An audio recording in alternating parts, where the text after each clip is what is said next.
I'd fix just about anything. You know I would do anything for you.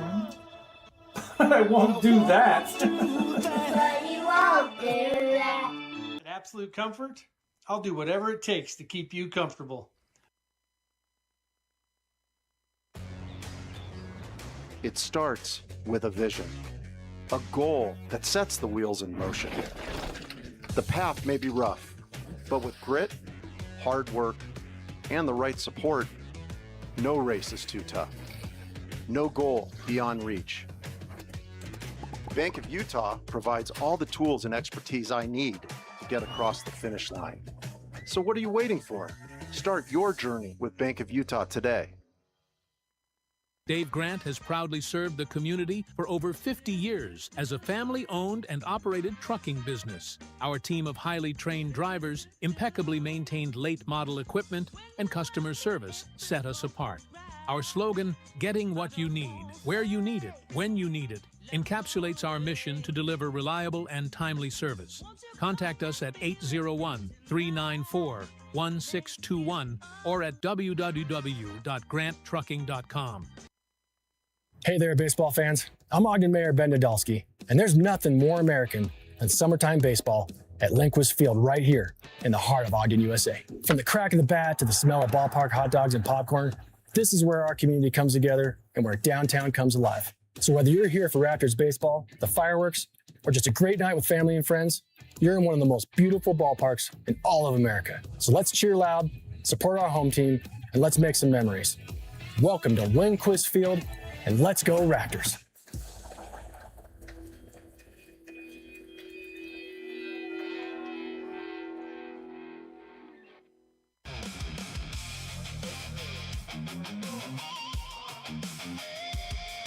Live from Lindquist Field in Ogden, Utah, it's Ogden Raptors Pioneer League Baseball.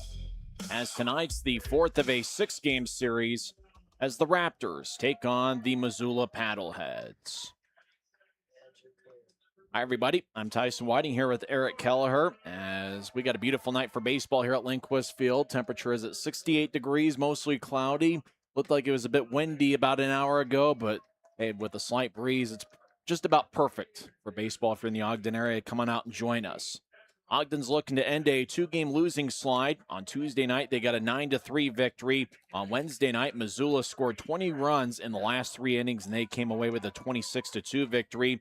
Last night, it was an 8-5 game going into the eighth inning, and then Missoula got an inside-the-park home run from Enzo Apodaca, and then Xavier Casarilla followed up with the home run over the left center field wall at 412 feet, and it became a 10-5 game. Missoula added three more in the top of the eighth, and they came away with a 13-5 victory. A couple of the stars for Ogden last night. Chase Valentine had two more doubles. He has 8 doubles in 9 games this season. Cole Jordan went 3 for 4 at the plate, and Kyler Stancato hit a home run in the 7th inning.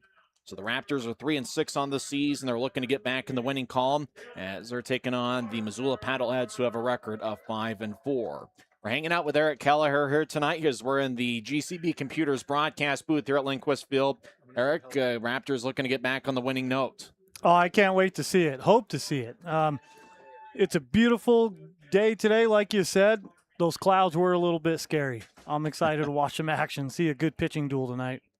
Starting pitcher for the Raptors tonight is going to be Dylan Gardner. He'll be going up against Tom Reisinger, who played in the Oakland A's / Sacramento A's. I guess they're now just the A's. He played with the Athletics organization over the last 3 years. He's a former 10th round pick by the Athletics in 2023. Well, if you're in the area, come on out and join us. We got a new scoreboard. We got plenty of food. The cheeseburgers. I had a cheeseburger before the game. It was outstanding. Make sure to come on out here, enjoy Lindquist Field and enjoy some professional baseball. If you can't make it out tonight, obviously, we got the game on Home Team Network as well as audio coverage on the Ogden Raptors YouTube channel. You want to make sure to come on out tomorrow, as I think there's going to be a few surprises. I know the weather might be a little bit sketchy, but make sure to make some plans to come on out to Lindquist Field tomorrow night for the 5th of this 6-game set. Arden, the voice of the Raptors, will be with you tomorrow night as well as Sunday afternoon at 1 p.m. And remember, it's a free food Sunday. That's right, food is free in the concession stands on Sunday. When we come back to the Ogden Raptors pregame report, We'll go over the league standings as well as the starting lineups for both teams. We're in business on a Friday night, and you're listening to the Ogden Raptors Baseball Network. Bowman Kemp Manufacturing has been in business for over 50 years. From the humble beginnings of Lael Bowman and Mel Kemp, the company has grown into a large steel facility supplying structural steel, reinforcing steel, and basement window systems. The rebar and structural departments supply the United States, while the basement window systems division supplies the United States and Canada from coast to coast. Little moments become big when you don't have to worry about your finances. Money can be a giant source of stress, but it doesn't have to be. Here at Ascent Credit Union, we work to empower our members to be able to manage their money easily, quickly, and most importantly, without stress. When you aren't worrying about your finances, you get to enjoy life more. That's why we are here. Call 801-399-9728 for more information or visit ascentcu.com. GCB Computers. Refurbished, reliable, and ready to go. The computer you need at the price you can afford.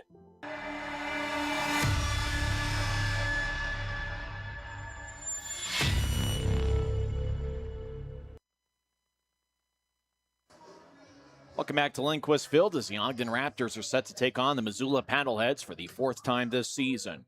Let's go over the league standings as there are three teams at the top of the Pioneer League race. Billings, Boise, and the Glacier Range Riders are each 7-2. Long Beach Coast and the Modesto Roadsters are each 6-3 on the season. Missoula and the Yuba Sutter High Wheelers are 5-4, although I think Yuba Sutter actually changed their name this season, as this year they're the Yuba Sutter Freebirds. I bet they play that Freebird song plenty during Yuba Sutter home games. Great Falls, the Oakland Ballers, and the Ogden Raptors are each 3-6 on the season. And bringing up the rear is the Idaho Falls Chuckers and Red Pocket Mobiles. They are each 1-8 to start the Pioneer League season.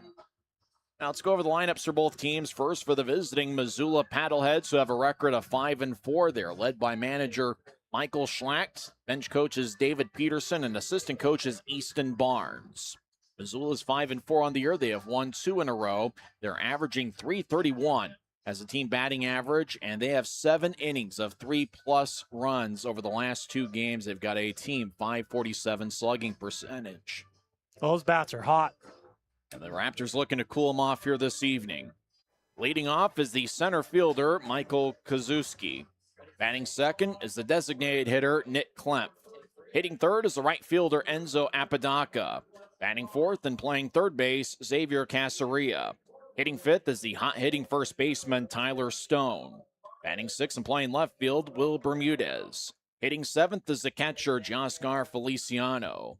Batting eighth is the slick fielding shortstop, Jeremy Piakovich. And hitting ninth is the second baseman, Tai Yukamoto.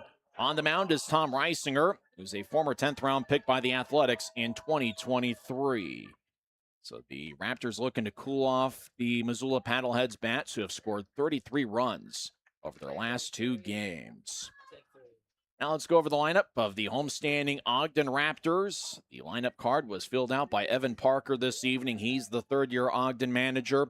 Raptors have a record of 3-6, and as a team, they are batting .309.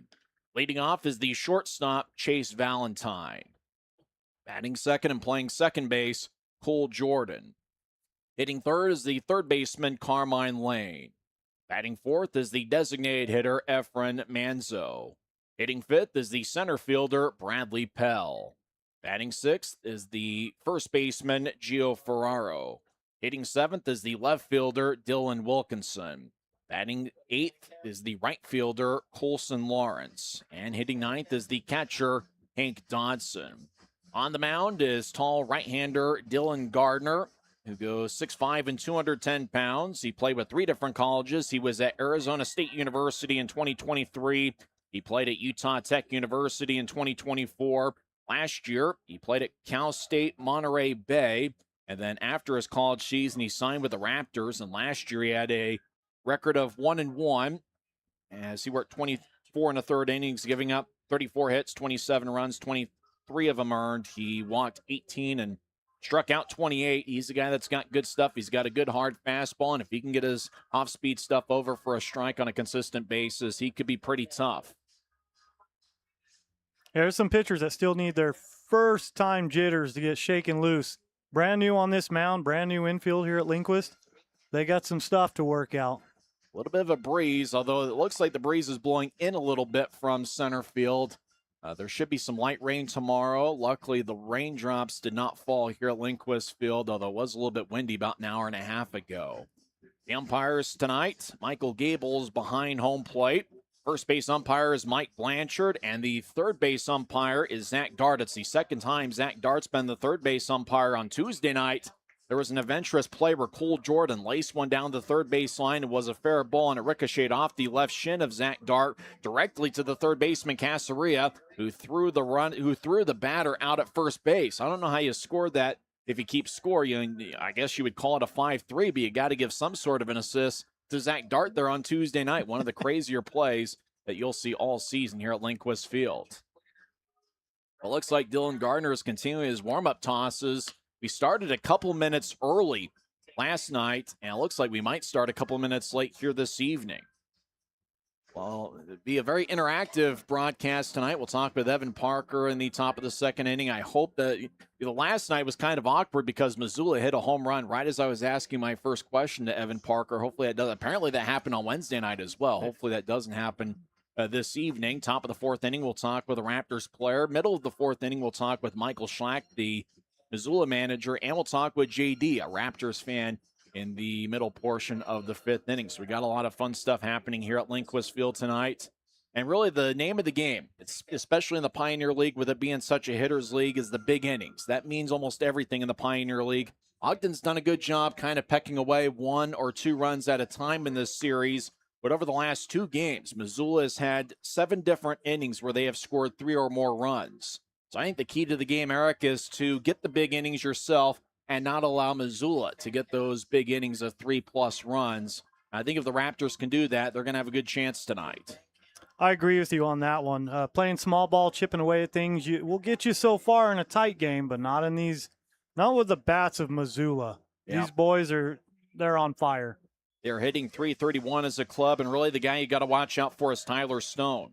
Over the last 2 games, Stone, the first baseman for Missoula, is 7 for 10 with 11 RBIs. That's right, 11 RBIs in his last 2 games, 1 walk, 3 doubles, and 1 home run. So you got to find a way to stop him, and you also got to find a way to slow down Enzo Apodaca, who's the number 3 hitter in the Missoula order tonight. He went 2 for 4 with 3 RBIs last night, and I thought the play of the game, it was an 8-5 game. The Raptors were within striking range. The inside the park home run that he hit, followed up by the traditional outside the park homer by Xavier Casaria. All of a sudden, it turned from an 8-5 Missoula lead to a 10-5 Missoula lead, and I thought that was the difference in the game right there. Yeah, who was that? Sorry, who was that runner again? He had some wheels. That was Enzo Apodaca. He could pretty move. Yeah, and those Little League home runs are hard to get. That was just a wild ball, no errors. He just took off. Interestingly enough, it seemed like we had about a 5-play stretch where Raptors Ridge really played a big factor. Not only with the ball ricocheting off the wall, and because of the odd angles it can play when the ball bounces off the wall, if you don't give it enough room to kind of play the carom, if you try to jump at it and miss, the ball can end up rolling towards left center field or maybe rolling back towards the infield. And with all those different, edges to that ridge, it can certainly play a lot of a big factor. And it seems like in just about every game I come here and watch the Raptors play, Raptors Ridge at one point or another seems to play a factor. It's just like this beautiful landscape here at Lindquist, just like the mountains. You don't know where that ball's going to bounce when you hit Raptor Ridge. Well, I haven't seen one bounce off the mountains as of yet. That would be quite the shot. Well, it does seem like we're a little bit late to get started. We haven't even gotten to the national anthem. Dylan Gardner has finished his warm-up tosses, so it looks like we're going to start closer to maybe 6:35 as opposed to last night when first pitch was at 6:28. The Missoula right-hander Tom Reisinger is continuing his warm-up tosses. As you see the Ogden dugout if you're watching on the Home Team Network. The audio coverage is on the Ogden Raptors YouTube channel. That's essentially our radio broadcast. So it's kind of a simulcast. We'll go with a little bit of a radio style for those that don't have the picture. And if you are watching on Home Team Network, that is a bright jersey that the Raptors are wearing. It's a tie-dye with kind of light blue and red mixed in. Kind of looks like a bit of a flavor of Kool-Aid. Yeah. The best thing I like about it is the numbers are bright white with a little bit of a blue outline. It's absolutely perfect for us here in the GCB Computers broadcast booth, as we can tell players pretty easily. The Missoula Paddleheads last night had kind of a similar type tie-dye look with the colors being mostly like green and orange. You couldn't really tell the numbers nearly as well on those, but Missoula is wearing a different jersey tonight, which is a black jersey with orange numbers and white trim. As there are Raptors players in the stands interacting with the fans. There is Garrett Bavacqua, and remember in the ninth inning he pinch hit, and I was like, I wonder if he's related to Kurt Bavacqua. After doing some research, he indeed is related to Kurt Bavacqua. Rumor has it that Kurt Bavacqua is in the building, in the ballpark here tonight. Oh, wow. Former San Diego Padre. He was with the Padres for a long time, and he was outstanding in the 1984 World Series. And the Raptors take the field, led by Dylan Gardner, the right-handed hurler. Looks like both teams are coming out of their dugout, and we'll have our national anthem. After the anthem, we will go over the defensive alignment for the Raptors and have first pitch.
That was our national anthem here at Lindquist Field on a Friday night for baseball, and it's certainly beautiful outside, about 69 degrees.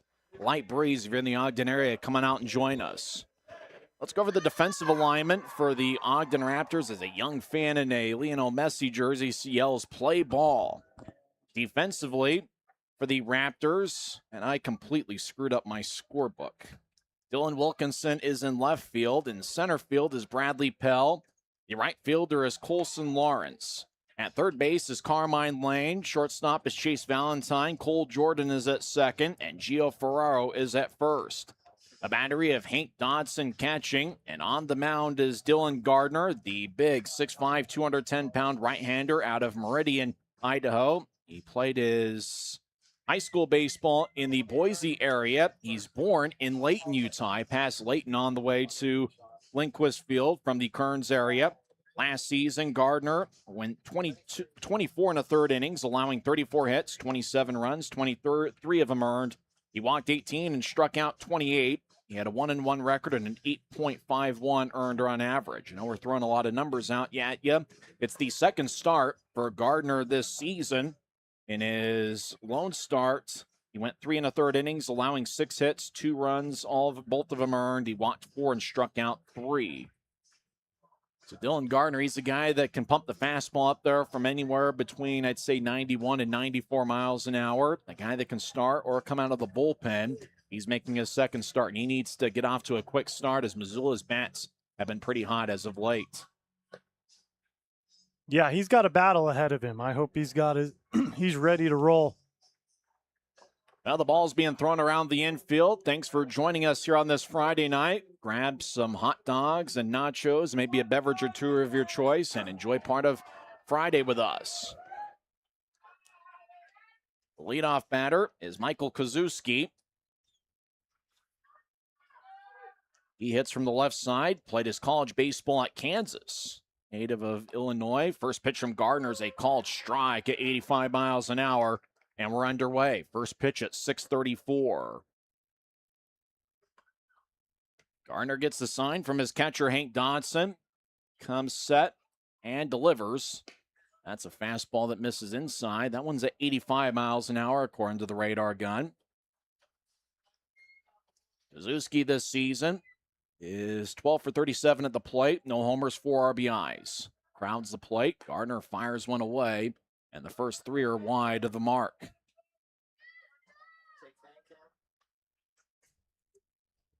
Crowd still filing in here on a Friday night, 4th of a 6-game series.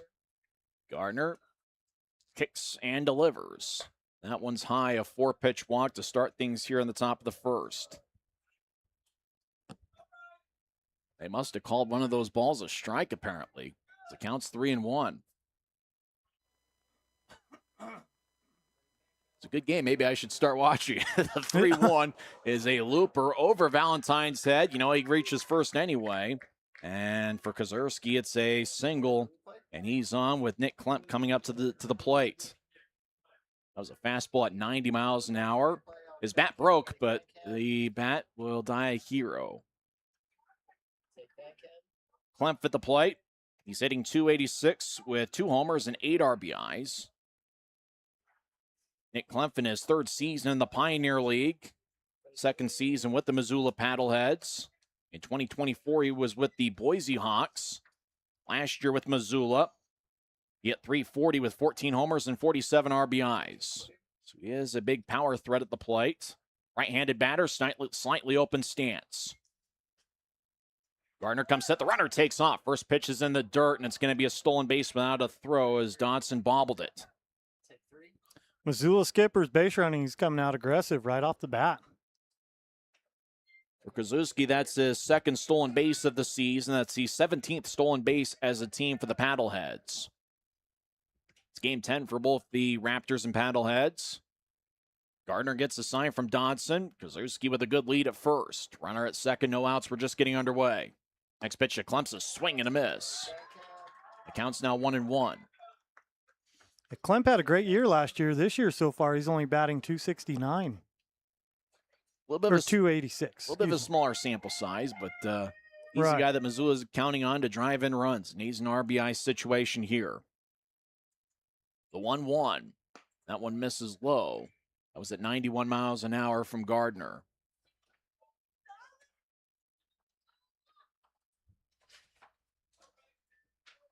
Few clouds in the sky. Old Glory moving probably 7 to 10 miles an hour. Looks like it's blowing in from center. Gardner checks Kozuski at second. Pitch to the plate, and that one misses low. Counts now 3-1. So 7 of the first 9 pitches from Gardner have missed the strike zone. Gardner gets a sign. Comes set about waist high. Klemp wiggles the bat back and forth. Slightly open stance. Checks Kozuski at second. The pitch to the plate is a pop-up towards center field. It's going to stay in the ballpark.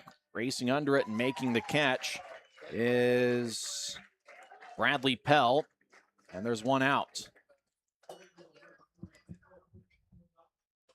So I'll bring up Enzo Apodaca. He hit the inside the park home run in the top of the 8th inning last night. He's hitting .389 with 3 homers, 10 RBIs.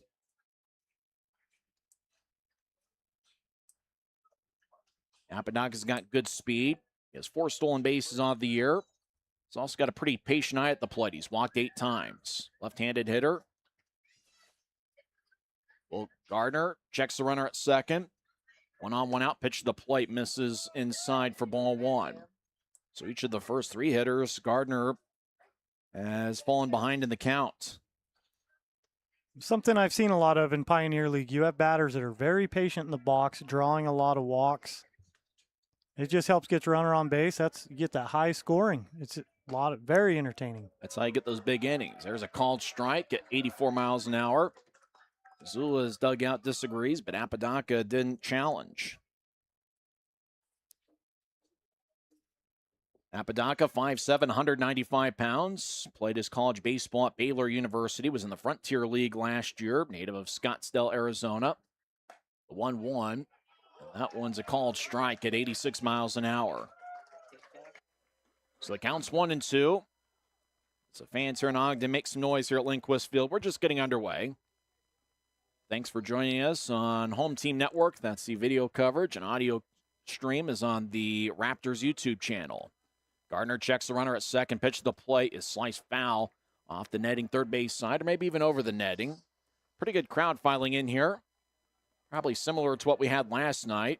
Last night we had just over 3,100 in attendance, and it looks like we've got a little bit more here this evening.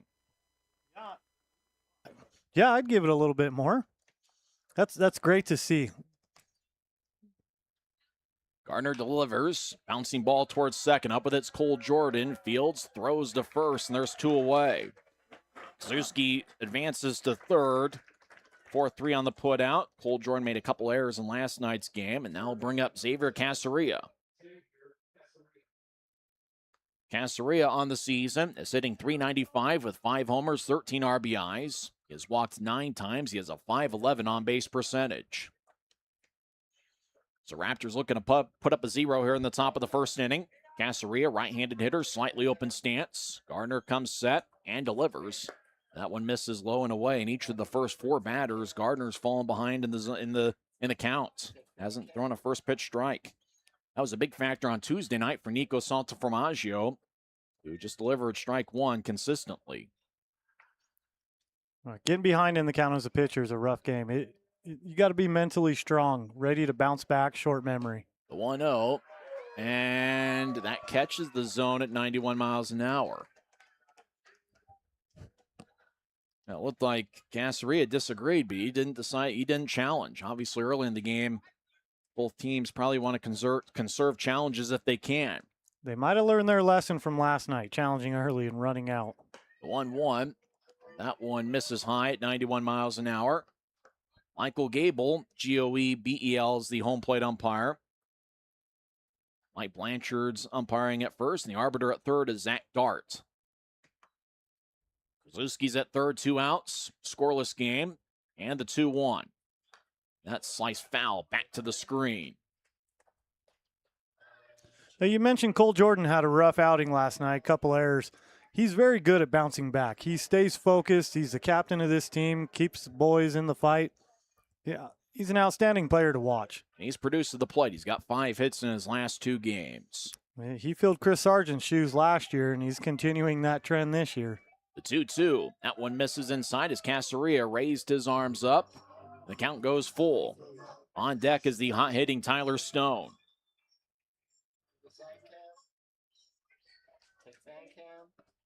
Fourth of a 6-game series. Raptors looking for their 4th victory of the season and second in this homestand. And the payoff pitch. That one's high, ball 4. So second walk here in this first inning, and that will bring up Tyler Stone with runners at the corners. Stone in his last 2 games is 7 for 10 with 11 RBIs, 3 doubles and a homer. This season he's hitting .425 with 2 homers and 22 RBIs. So if you're Michael Schlacht, the Missoula manager, there's nobody else you'd rather have at the plate in an RBI situation than the first-year pro out of the University of Nebraska. Big left-handed hitter, slightly open stance, wiggles the shillelagh back and forth. First pitch, that one misses inside for ball 1. And Stone's got the opportunity to add to his RBI count here. 2 on. Stone wiggles the bat back and forth. 5th straight hitter, though, that Gardner has failed to throw a first pitch strike. Stone bounces one, first base side, foul. As Ferraro raced towards his left. Now the count's 1-1. During the second inning, we'll talk with Raptors manager Evan Parker. Parker's closing in on 100 victories as Raptors manager. It's his 3rd year on the job. Led the Raptors to the postseason last year. Stone lines one up the middle for a base hit. Kozlowski scores. Rounding second, heading for third. Caceria. The throw comes to Valentine at short. It's an RBI single for Tyler Stone. It's his 23rd RBI of the year, and it's his 12th in this series, and it's 1-0 Missoula. So I'll bring up Will Bermudez. Bermudez on the year is hitting .324 with 4 homers and 14 RBIs. He's got 8 walks and 11 strikeouts this season. Bermudez, switch hitter, batting left-handed.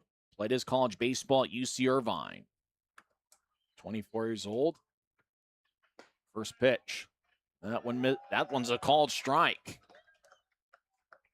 So first pitch strike for Gardner. That was at the top of the zone. Bermudez doesn't argue it, but looked like Gardner might have kind of braked there.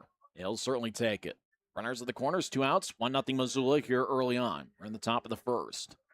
Bermudez swings and misses as Gardner took something off it. Gardner's battling, but he could use this confidence boost right here and get out of the inning with only 1 run.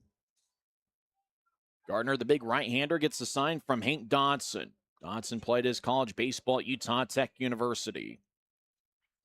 Gardner comes set. The 0-2.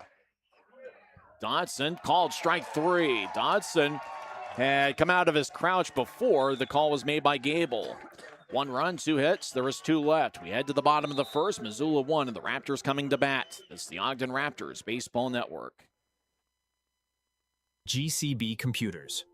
Refurbished, reliable, and ready to go. The computer you need at the price you can afford.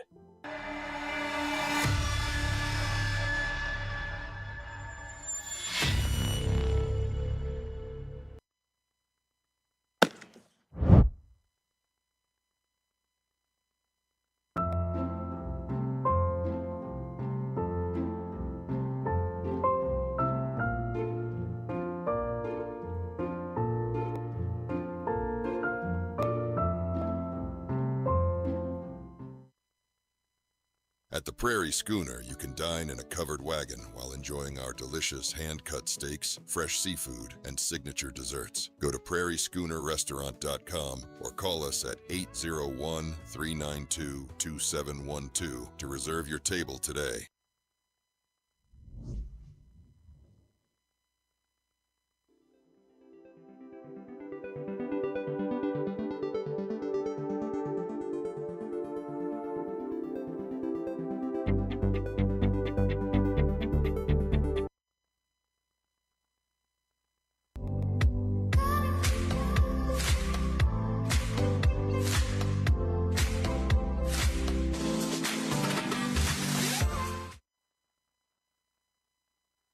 This is Hannah with the Ogden Raptors. Any rebroadcast, reproduction, or other use of the pictures, videos, and accounts of this game is prohibited without the express written consent of the Pioneer Baseball League. Copyright 2024, Pioneer Baseball. Head to the bottom of the first. Ogden's got Chase Valentine, Cole Jordan, and Carmine Lane. That's the first 3 up against right-hander Tom Reisinger. Reisinger is in his second start of the season. In his season opener, he went 5 innings, giving up 10 hits. First pitch to Valentine's a swing and a miss. Big cut by Chase Valentine, who has 8 doubles in 9 games this season. Reisinger gave up 7 runs, 3 walks, and 4 strikeouts in his first outing. Tall right-hander, he delivers. That one misses high, counts even at 1-1. Valentine on the season hitting .351, 8 doubles, no homers, 5 RBIs. Right-handed hitter, slightly open stance. He was in the Padres organization last season. Next pitch misses away, counts 2-1. Valentine's been a lot of fun to watch. How many doubles did you say he has so far? 8 doubles in 9 games. Wow. Just about 1 per contest. That one misses away. Great line drive hitter. Valentine wearing number 5 in the back of his multicolored jersey. Valentine's a versatile performer, playing shortstop this season for Ogden. Played every position except for catcher in the Padres organization. He skies one towards right field near the line, and it's going to get down foul. Would have been another double for Valentine, but that one misses foul. So Valentine will come back with a full count. When it comes to value, Red Pocket Mobile knocks it out of the park. Premium 5G plans start at just $10 a month, and that price stays locked in. No curveballs. Step up to the batter's box and step up to better wireless at redpocket.com. Proud sponsor of the Pioneer Baseball League. Red Pocket Mobile saves hundreds per year on cell service. 3 balls, 2 strikes to Chase Valentine as the Raptors look to get something started here in the bottom of the first. And the payoff pitch is skied out of play third base side. The count remains full.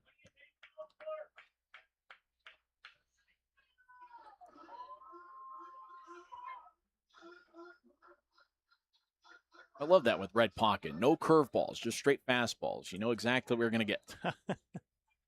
Next payoff pitch to Valentine is outside for ball 4. The defensive alignment for the Missoula Paddleheads. Will Bermudez is in left, Michael Kozerski's in center, and Enzo Apodaca's in right. The infield has Xavier Casaria at third. Jeremy Pionkovich is at short. The second baseman is Ty Yukamoto, and the first baseman is Tyler Stone. The batter of Jaskar Feliciano catching, and on the mound, Tom Reisinger.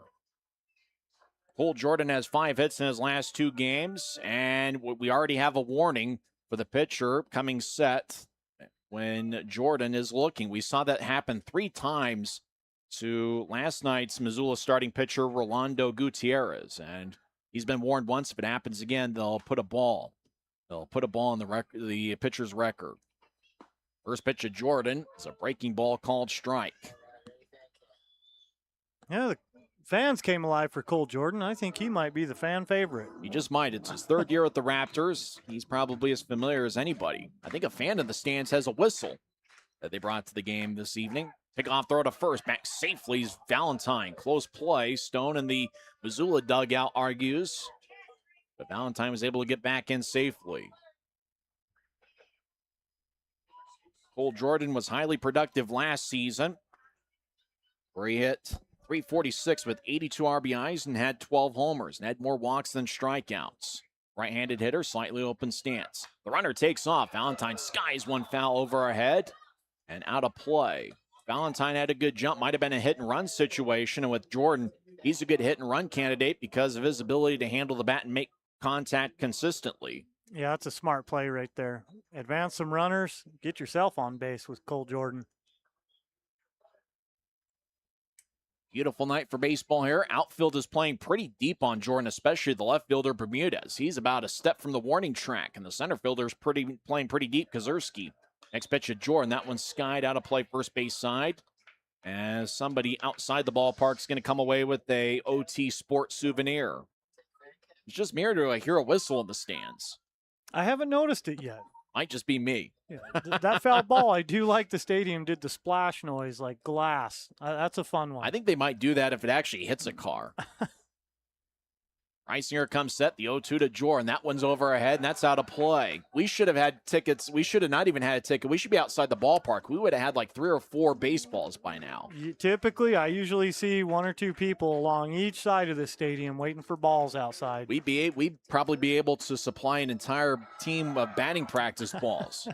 With these game balls, they're going out of play. And we're only in the bottom of the first. Runner at first, nobody out. Missoula leads 1-0. Next pitch of Jordan. That one's skied out of play over our head once again.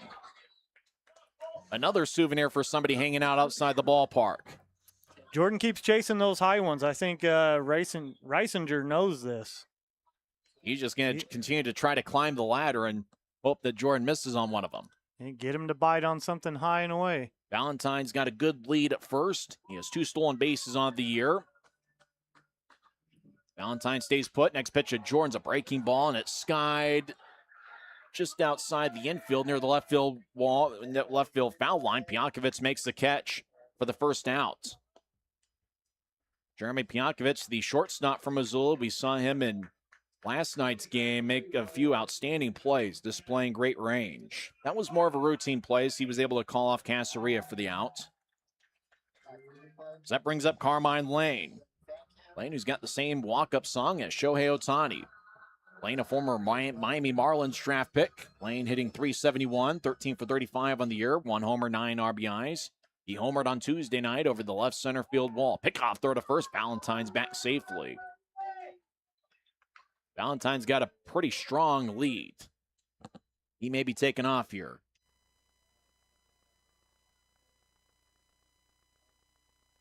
Lane, right-handed batter, no batting gloves. Valentine has a good lead once again at first. He takes off. Oh, he bluffed a goal, and the pitch is fouled out of play, and another souvenir outside the ballpark. Boy, looked like Valentine, he was racing and itching to go, and then he stopped. Kind of bluffed, and what he wants is for Reisinger to pay more attention to him than Lane at the plate. Lane and Jordan are the co-captains of the Ogden Raptors. You see the C on his jersey if you're watching on the home team network. Valentine dancing around first. Pitch to Lane is fouled back to the screen. Boy, Lane didn't miss that one by much. The count's now 0-2. Just getting underway. If you joined us late, Missoula scored one run on one hit in the first inning. It was an RBI single by Tyler Stone to drive in Michael Kozerski. Valentine with a great lead at first. Reisinger comes set, about waist high. Pickoff throw to first, and Valentine comes back safely. That's the second pickoff attempt, and time is called to the plate. Lane's been a strong RBI man since joining the Raptors last year. Reisinger comes set. Lane last year at 88 RBIs. And the 0-2. That one's outside. As Feliciano faked the throw to first, Valentine back safely. Reisinger's made 13 pitches so far. That last pitch was 92 miles an hour. We'll probably see a low 90s fastball from Reisinger, who spent the last 3 years in the athletics organization. He was in high A last season in Lansing. The 1-2, breaking ball, called, strike 3. Lane's going to challenge. That one's going to be close, though. So Ogden uses a red pocket challenge. And it's a confirmed strike. Ogden's got one challenge left. If you're scoring at home, put a backwards K there as Carmine Lane goes down on a pitch at the top of the zone. It just grazed the outside corner according to the red pocket strike zone challenge. So I'll bring up Efren Manzo. He's hitting .343, 12 for 35 on the year, 1 homer, 7 RBIs. Manzo, right-handed hitter. Reisinger comes set. Valentine with a good lead at first. 1 on, 2 outs here on the bottom of the first. Valentine takes off. Pitch misses the zone. Head first dive by Valentine, and he's safe at second. It's a stolen base. It's his third of the year, and Valentine's at second with 2 outs. Well, you had a feeling Chase Valentine was going to steal at some point, and he got a great jump. Pretty close play. Good throw by Feliciano. It was an off-speed pitch, so it was a little bit of a tougher one for Feliciano to handle, and it was a good pitch to run on. Valentine's got a good lead at second. Next pitch to Manzo, and that's a called strike at 82 miles an hour. The thing with Reisinger, and you can tell he's got pro experience at an affiliate level, and plenty of it, is he's able to get his secondary stuff over for a strike. If he does that consistently, he's going to be pretty tough. 0-2 to Manzo. Slice foul off the screen, first base side. Manzo's in his second season as a pro. Last year he played for Billings and hit .272 with 3 homers and 16 RBIs. Manzo played his college baseball at Santa Clara, where he hit .282 over 157 games in a 4-year stretch. Valentine dancing with a great lead at second. Pitch to Manzo is right back to Reisinger, who gets on one hop, underhand toss to Stone, and that retires the side. No runs, no hits. There is 1 left. We head to the second. Missoula 1, Ogden nothing. This is the Raptors Baseball Network.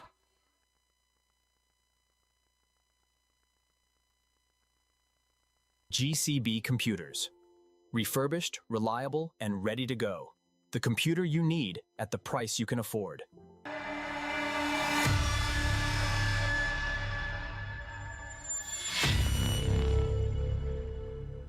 LWE has become an industry leader and performed new construction and retrofit work to companies in several industries. LWE is located in northern Utah and has performed work throughout the western United States. We can be reached at 801-621-3220. Windward Electric is the foremost commercial and industrial electrical contractor in the Intermountain West. We value relationships as we strive to provide exceptional experiences for our clients. Call 801-648-7270 for a quote or visit windwardelectric.com today.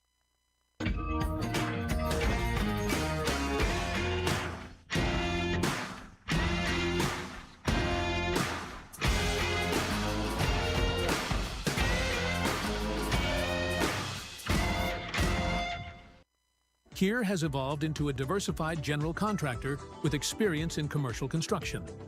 Hundreds of projects throughout the Intermountain West attest to Kier's wide range of expertise in design and build. Kier Construction invites you to experience the difference. Call us at 801-627-1414. Welcome back from the break. Tonight's broadcast is presented on the Home Team Network for live video streaming, on YouTube for audio-only coverage, and on 88.9 FM for In the Park Radio. Welcome back to Raptors baseball, top of the second inning. Missoula leads Ogden 1-0. Dylan Gardner's first pitch to Feliciano is a called strike. I believe we're joined by Evan Parker, Raptors manager. And skipper Dylan Gardner mostly worked out of the bullpen last year. He's in the starting rotation this season. What do you expect from Gardner not only tonight, but the rest of the season? You know, Gardner extended out his pitch count over the offseason to get ready to start, if that's what we decided to do this year. So he threw well in spring training. You know, he's going to compete for us. We just have to get longevity out of our starters, give our bullpen a chance to come in and lock down a close game and keep it close. So, you know, it really comes down to pitching performance, and Gardy's been a pretty consistent guy for us. Any messages specifically about tonight's game to try to break the two-game losing slide?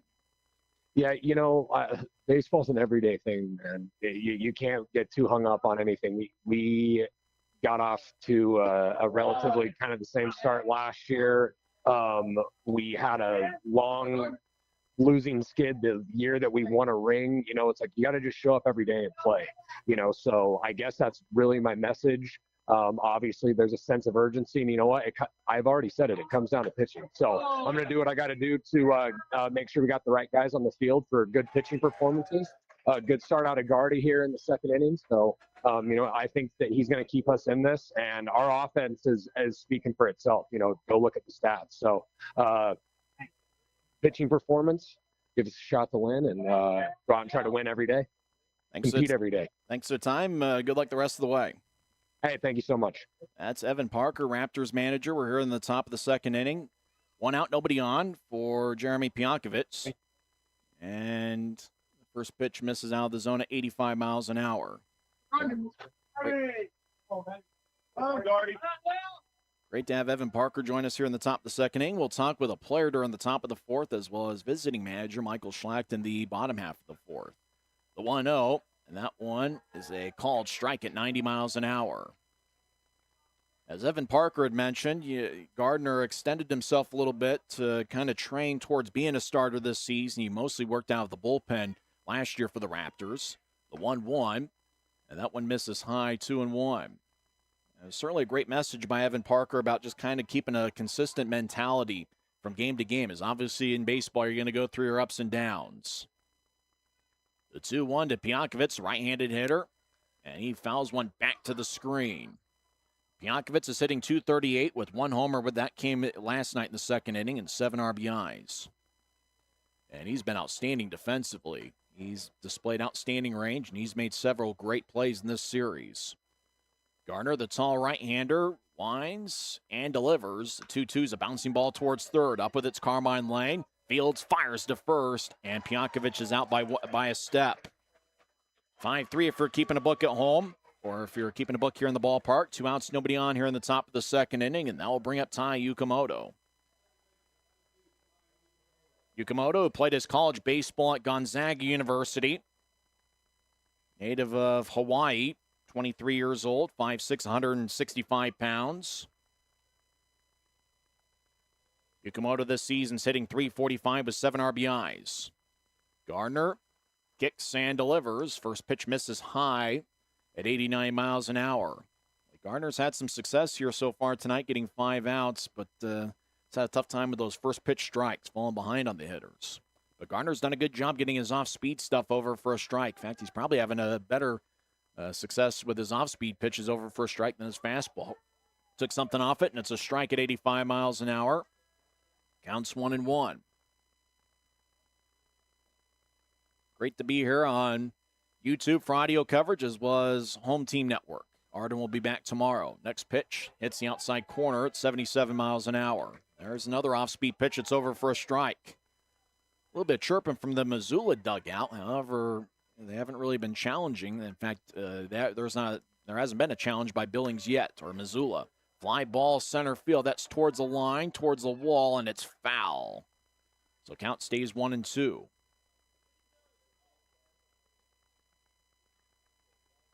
Yukamoto's a guy that consistently makes contact. In 4 years in college, he had 72 walks and 60 strikeouts. He was with Gonzaga last year. Before that was at Pacific and Forest Green, Oregon. 4 college years, he had a .319 batting average. Hitting ninth tonight, Missoula leads 1-0, top of the second inning. Gardner delivers the 1-2. And that's fisted foul near the Raptors' dugouts. Yukamoto checks his bat to see if it's broken, and he'll play on with it.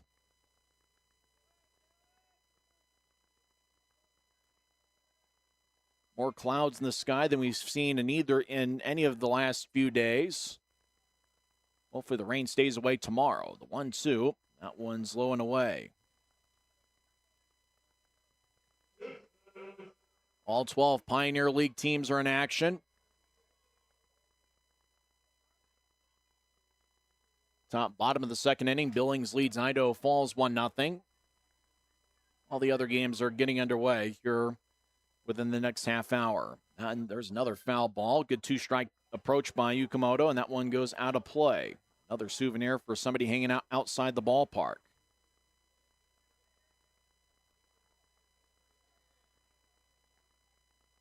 Outfield straight away, as is the infield. Middle infield's playing back towards the grass. Gardner delivers, and that one's a fastball that misses inside. So the count goes full to tie Yukamoto. 2 outs, nobody on here in the top of the second inning. Third inning will go over the Major League scoreboard. Gardner, slow wind up, delivers a payoff pitch, and that's low for ball 4. So third walk issued by Gardner. Yukamoto is at second with 2 outs. Now bring up Michael Kazuski. Kazuski last night was 2 for 4 with 2 runs scored. Walked and stole a base in the first inning. So he is still hitting .324 on the season. Kazuski's kind of hit around the lineup, was in the leadoff spot last night on Tuesday. He was hitting 7th.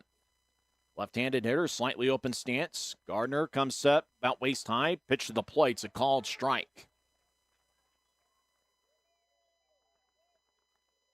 Kazuski played at Kansas. That's right, he was a Jayhawk. He was at Kansas for 3 years. Next pitch, that one misses inside, counts 1-1.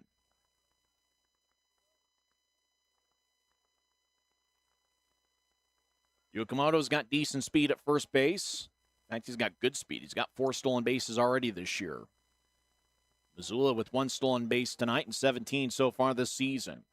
Gardner delivers, and that one's a strike at 90 miles an hour. It was taken by Kazuski. So the count's now 1-2.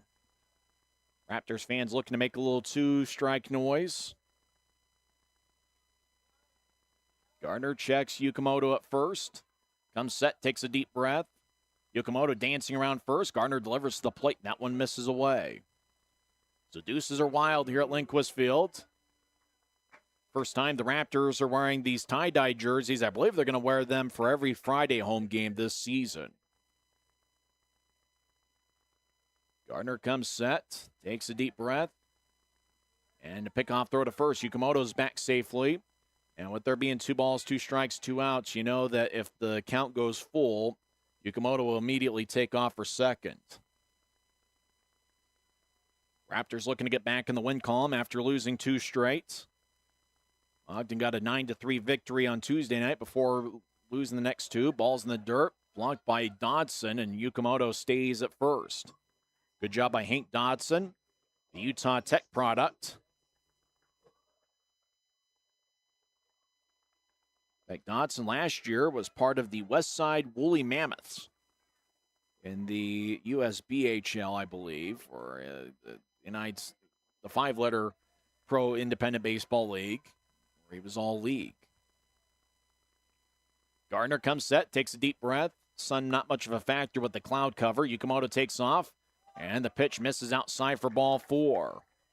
So fourth walk already issued by Gardner. That was a close pitch. Raptors wanted it, but they didn't challenge, and probably was smart of them not to challenge.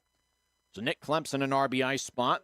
Runners at first and second, 2 outs. Klemp flew out to the center fielder Bradley Pell in the first inning.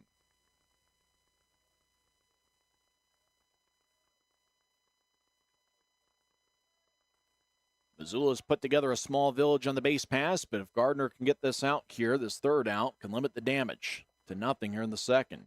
First pitch is yanked outside for ball 1. As we mentioned, talking with Evan Parker, Gardner was mostly a reliever, not only last year, but it looked like in his college days was mostly a relief pitcher. It's kind of off and on. At Utah Tech 2 years ago, made 16 appearances and 8 starts. Last year, in the college level, had 15 games and 7 starts. Next pitch is fouled out of play first base side. So Gardner's gone back and forth. It seems like he's got good enough secondary stuff that he can be a successful starter. In fact, it almost looks like with that either slider or that pitch that's coming in at about 82, 83 miles an hour, he's consistently been able to get that over for a strike. A ball and a strike. Both runners take off. Pitch goes inside, throw goes to third, and it's off of Lane's glove. Yukimoto's going to stay at third base, and it's a double steal, as now there's runners at second and third. Both runners had a good jump, and Dodson decided to throw to third. The throw was high, ricocheted off of Carmine Lane's glove, but Lane was able to recapture it before Yukimoto decided to take off the plate. Good move by the Missoula base runner Yukimoto to stay at third. What they say it, ducks on the pond? Well, there's 2 of them for Missoula right now. Runners at second and third. 2 balls, 1 strike to Nick Klemp, the right-handed hitter with some power. The 2-1 is lifted foul out of play right field. A lot of foul balls by the Missoula players. And it's really wrapped up and really racked up Gardner's pitch count. He's already made 52 pitches according to the score bug on the video broadcast home team network.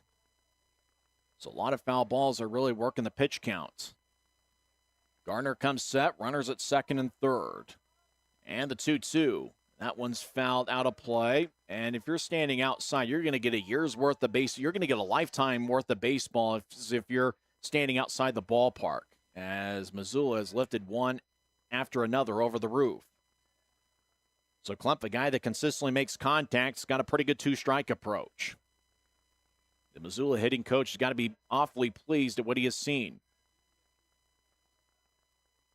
Gardner takes a deep breath and delivers a 2-2. Bouncing ball to Lane. Lane has a bounce off his chest, gets it back, fires to first, and that retires the side as he gets Klemp by 2 steps.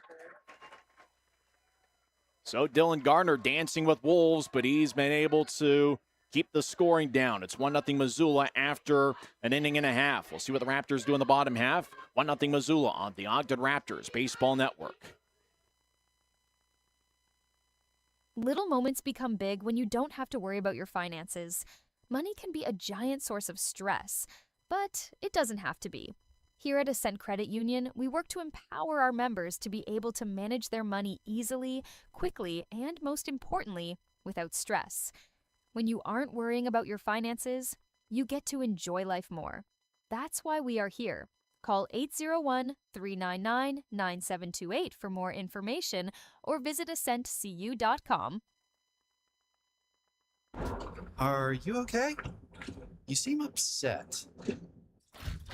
Turns out you were right. Our car was breaking down and we did need a new one with a loan from America First Credit Union.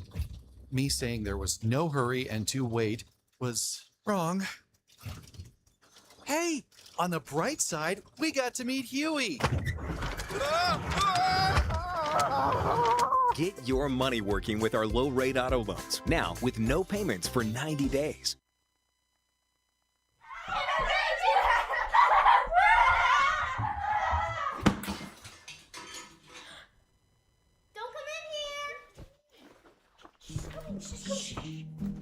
Sorry, it wasn't me. I didn't do it. I was your boy. It was him. It was him.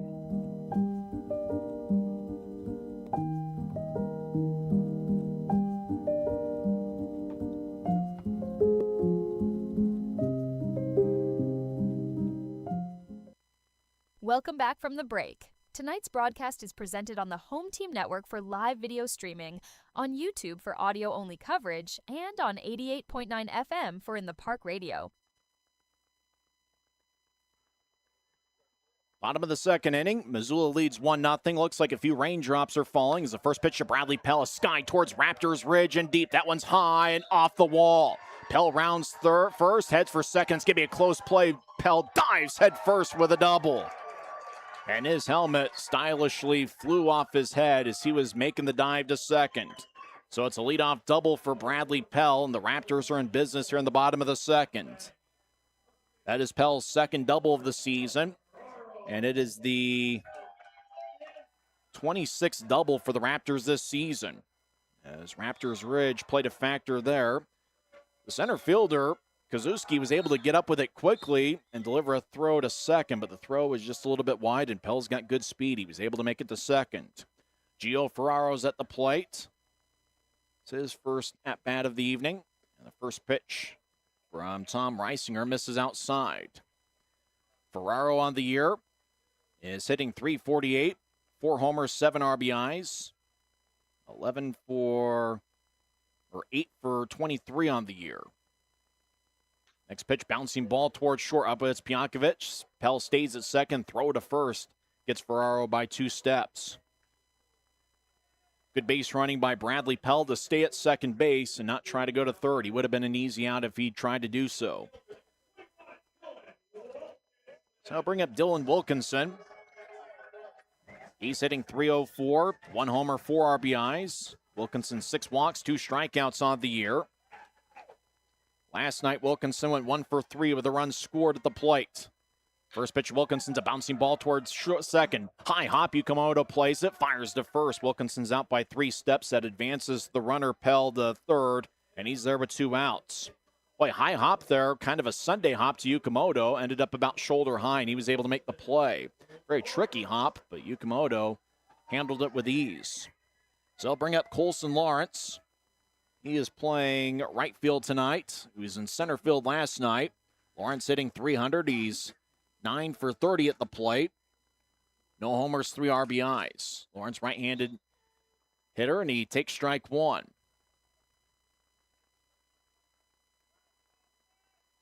Reisinger winds up with Pell at third. Pell's got good speed. 2 outs. Raptors looking to get on the board. Reisinger delivers, breaking ball, and tap foul off the catcher Feliciano. So counts 0-2. Reisinger's got a mature approach at the plate and has the type of stuff that you expect from a guy who's spent 3 years in affiliate ball. He's able to get his off-speed stuff over for a strike. He stays ahead of the count when necessary. Reisinger kicks and delivers, breaking ball, and that one was a good take by Lawrence. They checked the first base umpire, Mike Blanchard. He said that Lawrence didn't go around. But that was a tough one to take there, as that was a beautiful slider at 83 miles an hour. Reisinger gets the sign from Feliciano, and he delivers. Breaking ball. Lawrence lifts one foul. Might have broken his bat. And it's towards O-Town. Stone racing after it, but is unable to make the catch. So count stays 1-2. Looked like a few raindrops falling at Lindquist Field. Not sure if it is raining. It seems to be light rain. It's just down there in the dugout with Skipper Parker, and on the way out, there's a little sprinkle.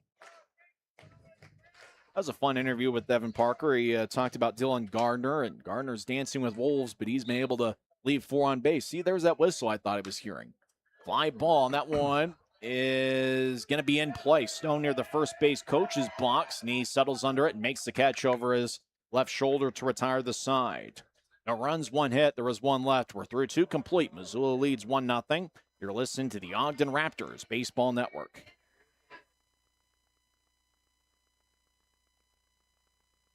Raptor fans, Tara Carney, your local Allstate insurance agent, wants you to know you are always in good hands with Allstate.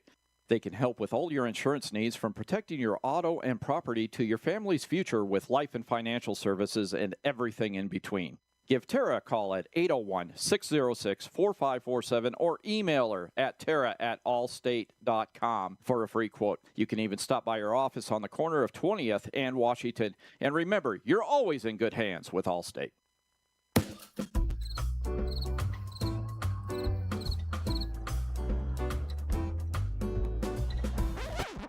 Don't be a bench warmer. Call the insurance center so that you can get on the field and have a good time and get your insurance done properly. Go Raptors!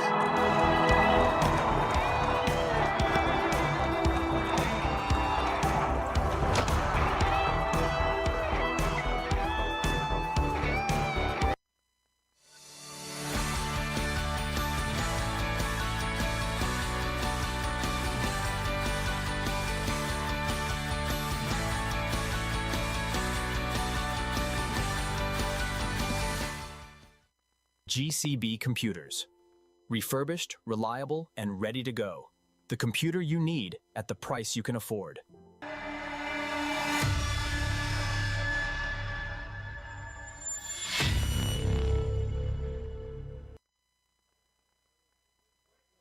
Top of the third inning, Missoula leads 1-0.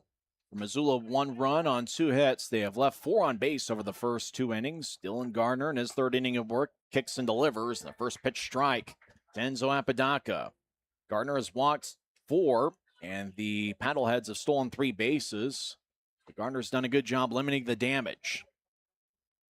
And the 0-1, and that one misses inside. Counts even up to 1-1 to Enzo Apodaca, who grounded out to Cole Jordan in the first inning. We're hanging out in the GCB Computers broadcast booth. I'm Tyson Whiting here with Eric Kelleher. The voice of the Raptors, Arden Lockheim, will be back tomorrow. The next pitch is skied towards the right field line, the Bermuda Triangle, and settling under it and making a catch is Colson Lawrence for the first out. Raptors have really good range in the outfield with Dylan Wilkinson in left, Bradley Pell in center, and Colson Lawrence in right. All 3 have really good speed. I should have asked Evan Parker about that before the game. Or talked about him in the second inning with it because especially here at Lindquist Field with the ball carrying as it is, it's important to have outfielders that can run, and the Raptors have 3 of them. Absolutely. The hang time on that one was 6.2. The one we talked about yesterday was 6.6, still holding on to the record. It was a big league pop-up. Good thing it was a fly ball and not an earthquake. Yeah. Caceria walked in the first inning. First pitch missed inside. And the second delivery from Gardner is tapped off the end of the bat and rolling towards the Missoula dugout with a ton of topspin. As Caceria looks at the end of his bat to see if it's broken. A light drizzle, but possibly in the ballpark. Luckily, we don't have a leak in the roof here in the GCB Computers broadcast booth, so we can't tell you if it's raining or not. The 1-1. Breaking ball called strike. And as I mentioned a couple times, Gardner's done a good job getting his off-speed stuff over for a strike. Yeah, through the second, it looked like he was getting ahead on the count at each new batter. Yeah, my English today. Jeez. Bouncing ball to short. Up with it is Valentine. He fires to first, and he gets Caceria by 2 steps. So 6-3 on the putout. Good job by Valentine, almost anticipating a tricky hop, but it came about waist high, and he was able to make the play. There was a kind of a tricky hop at second base in the last half inning that Yukamoto had to play. And with a little bit of rain, maybe there will be a tough hop or 2. I'll bring up Tyler Stone, 2 outs, nobody on. He had an RBI single in the first inning. He's got 23 ribbies on the year. First pitch is inside as Stone moves his feet out of the way at 90 miles an hour.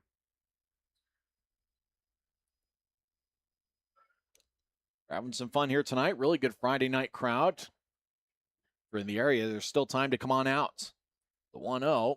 That one hits the outside corner at 90 miles an hour. So counts 1-1 to Tyler Stone.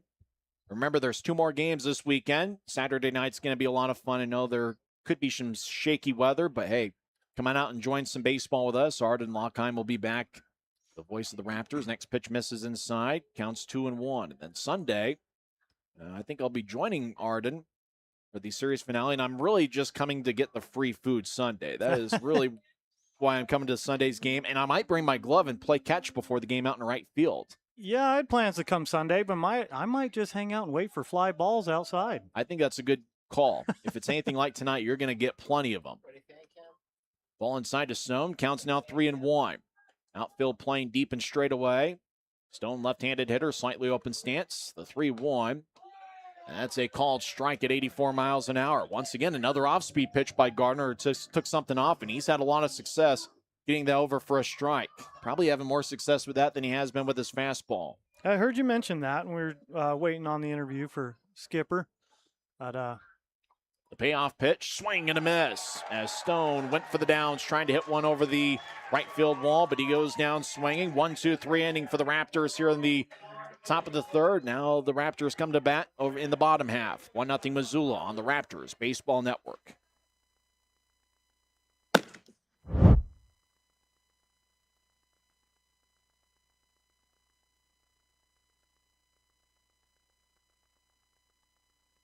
At GCB Computers, we specialize in high-quality, refurbished computers that save you money without sacrificing performance. We believe in use it before you buy it. Come into our showroom, power up your future computer, and test it out yourself so you can buy with confidence. Visit GCB Computers online at www.gcbcomputers.com or call 385-515-1797.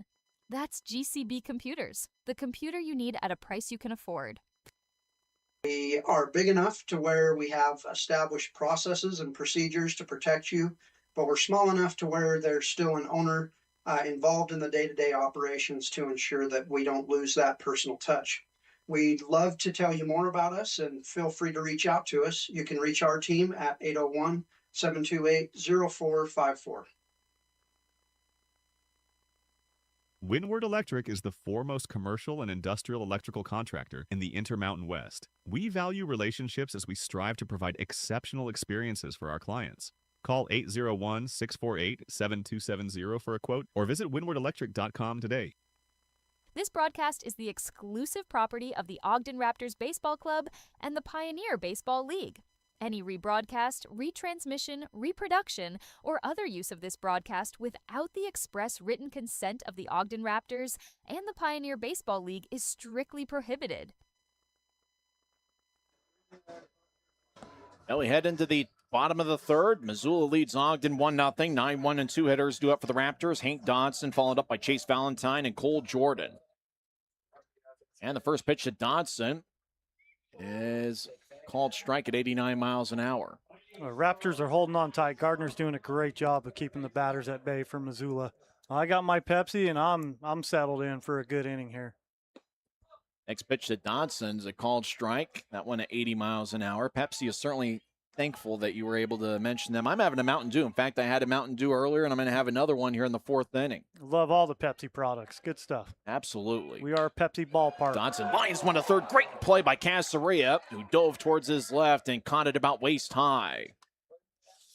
That's a felony in 5 states. I think Utah is one of them, as Casaria robs Dodson for the first out in the bottom of the third.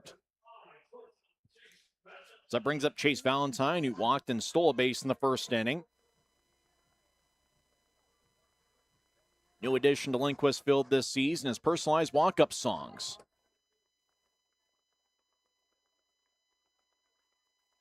First pitch to Valentine, snap foul off the end of the bat. Unfortunately, the scoreboard, which looks beautiful, is malfunctioned. Counts 0-1 to Chase Valentine. We'll go over some big league scores. We have a moment. One final. Braves defeat the Reds 8-3, as Skip Carey would say. Braves win, Braves win. Next pitch to Valentine misses low and away, and the count's now 1-1. Valentine, a doubles machine. He's already got 8 this season, and it's just game 10 for the Raptors. Next pitch to Valentine. That one misses away, so the count's now 2-1. Games in progress in the major leagues. Top of the third inning, Giants and Rockies are tied at 1.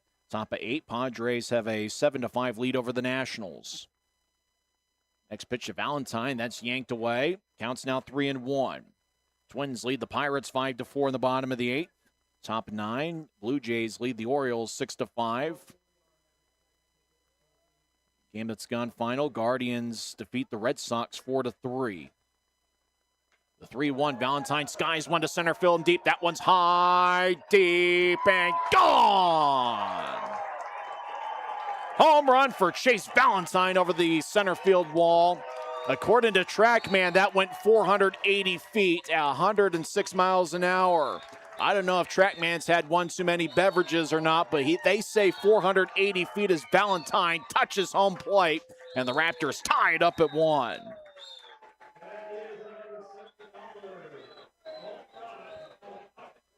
It's Valentine's first homer of the season. It's the 14th homer for the Raptors this season. So we're tied to 1. 1 on, 1 out here in the bottom of the third, and that brings up Cole Jordan. Jordan takes one high for ball 1. Yeah, according to the TrackMan, they said it was 480 feet. That was well over the center field wall. Next pitch at Jordan. That one misses high at 80 miles an hour. And the catcher, Feliciano, is going to go talk with Tom Reisinger. Bottom of the 8th inning, Rays lead the Angels 8-5. Bottom of the 7th, Mets lead Tim Broussard's Miami Marlins 6-5. Bottom of the 8th, Cardinals lead the Cubs 5-4. End of 7, Tigers lead the White Sox 2-1. Rangers with a 6-0 lead over the Royals in the bottom of the 5th. Also in the bottom of the 5th, Astros have a 4-3 lead on the Brewers. Getting underway in a few minutes, Yankees are at the A's, and at 8 o'clock, Diamondbacks are at the Mariners, and the Phillies are at the Dodgers.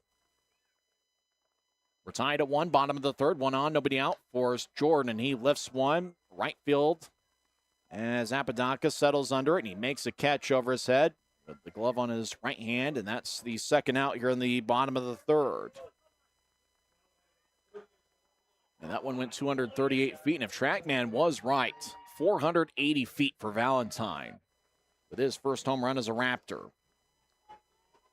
Carmine Lane's the hitter. As it looks like a ball got loose inside the right field foul line. As a member of the Missoula bullpen retrieves after it. The top of the 4th inning, we'll talk with a Raptors player. Bottom half of the 4th, we'll talk with Michael Schlack, the Missoula manager. Lane right-handed hitter, no batting gloves. Reisinger gets the sign from Feliciano and delivers the first one to Lane, and that one is a breaking ball for a strike.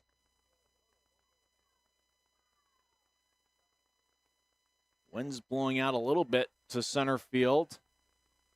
And the next pitch, that's a bouncing ball towards third. Casaria gets on a high hop, fires to first, and that retires the side.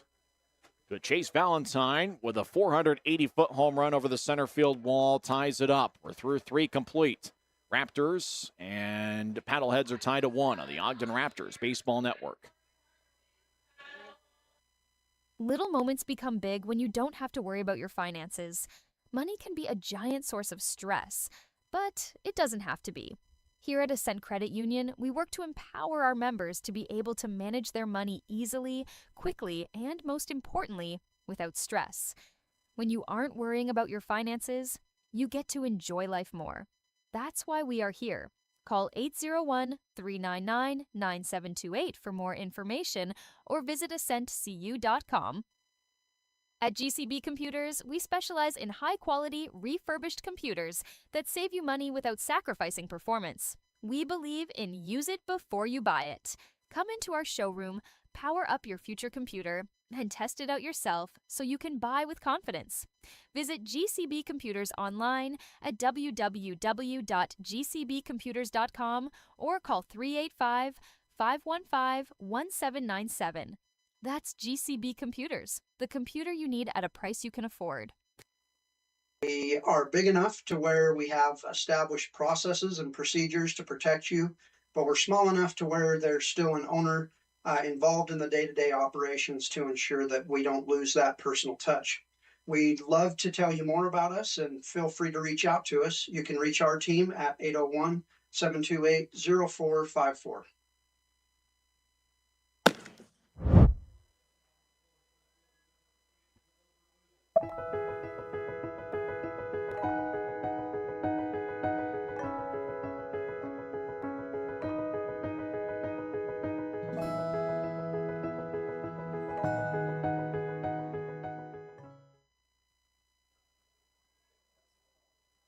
We're at the top of the 4th inning. We're tied at 1. Missoula and Ogden. Dylan Gardner's first pitch misses high to Will Bermudez. We're joined by Efren Monzo, who's going to be the leadoff hitter in the bottom of the 4th inning. It's his second year in the Pioneer League. He was with Billings last year. Efren, how's your experience been so far here with the Raptors?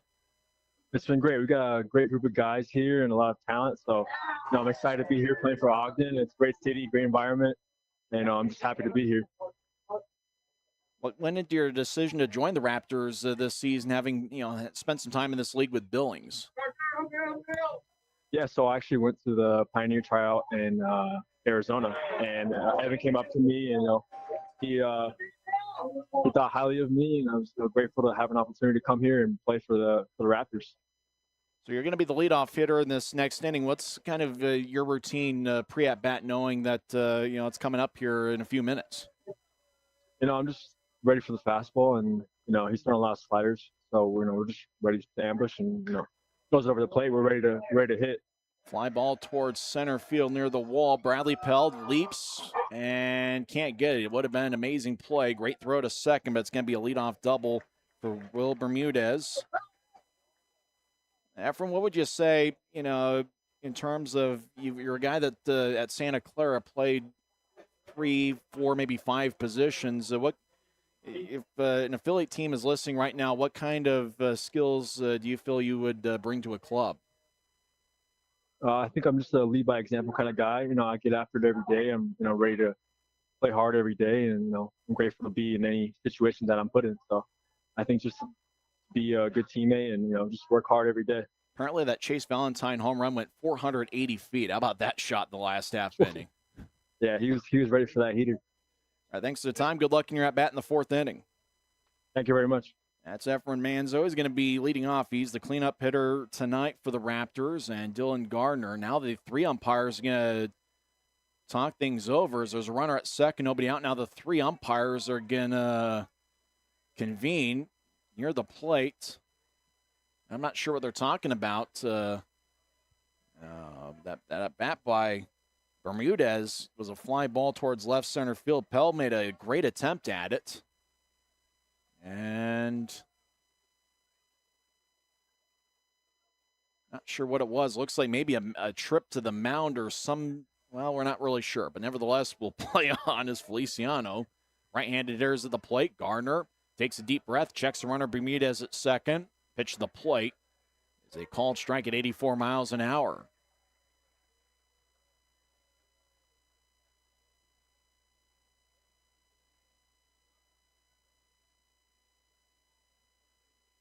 We're tied at 1, top of the 4th inning. Scoreboard is back up and moving. It's a beautiful looking scoreboard. Next pitch. That one misses inside. Tickets are on sale now by calling 801-393-2450 or at ogdenraptors.com, or simply stop by the Lindquist Field box office in person at 23rd and Lincoln. Remember, the Raptors are going to be home tomorrow night at 6:30 and Sunday afternoon at 1 p.m. Plenty of opportunities to see the Raptors live and in person. That one is yanked outside off of Dodson. The runner at second, Bermudez, a little bit cautious as he stays at second. If he would have gotten a good secondary jump, he probably could have taken off for third. The Raptors are the 9th highest attended team sport in Utah. Might be number 8 with the departure of the Utah Grizzlies. That includes the colleges and number 1 attended venue north of Salt Lake. So you want to make sure to make your plans to come on out to Lindquist Field this season. 2 balls, 1 strike to Feliciano. Runner at second, no outs. Gardner checks the runner at second, pitch to the plate. Is fisted foul, first base side now to play. Another souvenir for somebody hanging out outside the ballpark. That might be where Eric Kelleher is at. I don't know. He might be outside the ballpark just collecting foul balls. We'll talk with Eric a little bit later on, as he's kind of been roaming around as he's putting the headset on with, we talked with Efren Monzo a little bit later on, the Santa Clara product in his second year as a pro. We'll talk with Michael Schlack, the Missoula manager. Now Billings and Missoula are they're in the same state. The 2-2. Fastball, that one misses low. The count goes full to Joscar Feliciano with Jeremy Pionkovich on deck. I enjoyed my time in 2018 visiting Missoula. I was calling games for the Chuckers at the time. They actually had an old school Pizza Hut over in Missoula. The payoff pitch, that one misses low for ball 4. So first 2 have reached for Missoula. That's the 5th walk issued by Gardner here so far tonight. He's done a good job of kind of evading a few jams earlier in the game. We'll see if he can get out of this one as Jeremy Pionkovich is at the plate. Pionkovich grounded out to Carmine Lane in the 2nd inning. Yeah, in Missoula, they had an old school Pizza Hut. They had a beautiful looking ballpark. And Evan Parker is going to go talk with Dylan Gardner. Nobody warming up in the Raptors bullpen. It looks like the umpire either says that round of cold ones are on me, or he wants the lights turned on here at Lindquist Field. I think he wants the lights on at Lindquist Field. So Evan Parker talking with Dylan Gardner. 5 other games in the Pioneer League. Top of the 4th, Idaho Falls and Billings are tied at 4. Bottom of the 2nd, the Modesto Roadsters have a 3-0 lead at Boise. Long Beach has an early 1-0 lead over the Yuba Sutter Freebirds. Red Pocket and Oakland just getting underway, as is the case with Great Falls, who are at the Glacier Range Riders. So Evan Parker, 2 visits for Ogden, 1 visit for Missoula so far. This is certainly a big sequence in this game. Tied at 1, top of the 4th inning. Jeremy Pionkovich at the plate. Gardner gets his sign from Dodson. Comes set.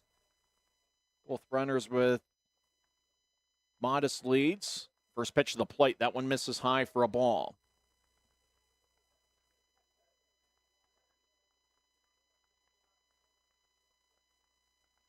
Gardner gets a sign from Dodson.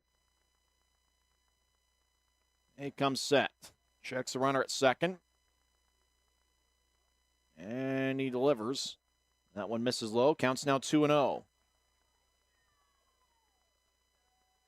Ogden looking to get back in the winning form. Get back in the win column. They're 3-6 on the year. There's a 3-way tie for first place. Billings, Boise, and the Glacier Range Riders are each 7-2. Missoula comes into play with a record of 5-4. Gardner takes a deep breath. The 2-0. Fastball, and that one is low. It's 3-0. On deck is Tai Yukamoto. Cloudy skies, so the sun won't be a factor. Lights are on here at Lindquist Field. 3-0, complimentary strike. The inner half at 90 miles an hour. Counts now 3-1.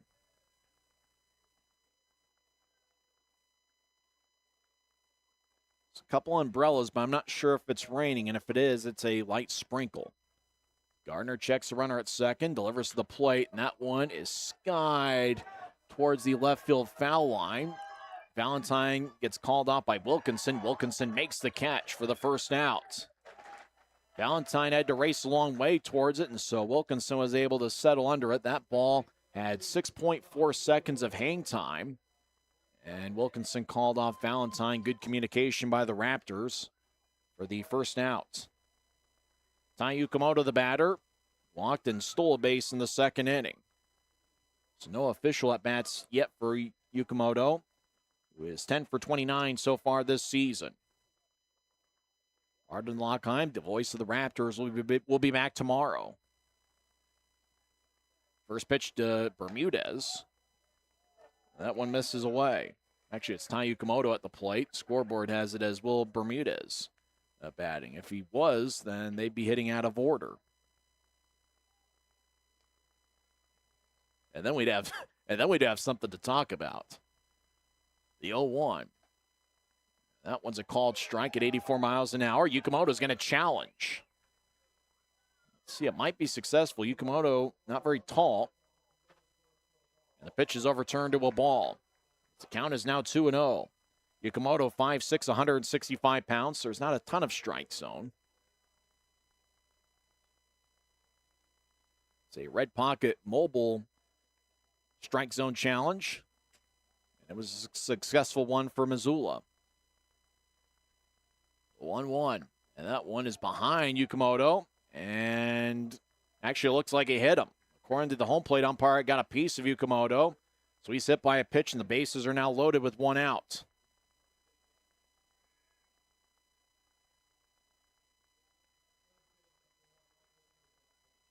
So bases loaded for Michael Kozuski. He has walked twice, and he has stolen 2 bases. We're tied at 1 here in the top of the 4th inning. As Gardner in another jam. He did a good job in both the 1st and 2nd inning to limit the damage. Gardner has already made 89 pitches. From the stretch, and he fires the plate, and that one is outside for ball 1 at 91 miles an hour. Good-sized crowd here on a Friday night. First baseman Ferraro's playing in front of the bag. All 3 runners have pretty good leads. Nowhere to put them. The 1-0. That one's inside. Jumping out of the way is Kozuski. As the count's now 2-0.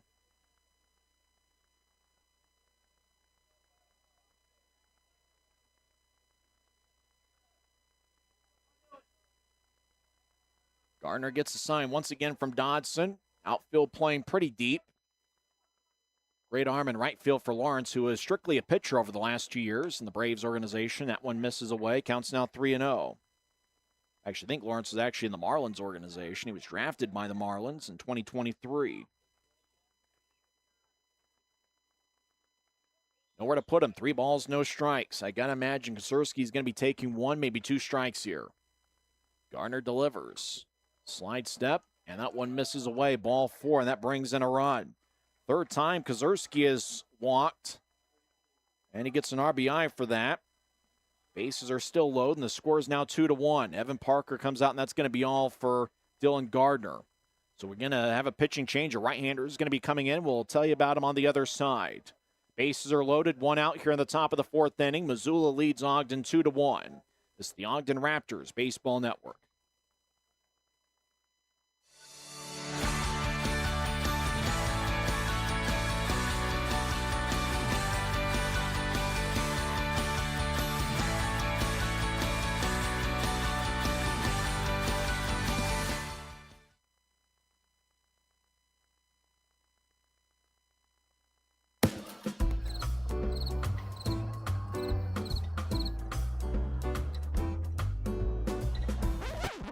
Don't be a bench warmer. Call the insurance center so that you can get on the field and have a good time and get your insurance done properly.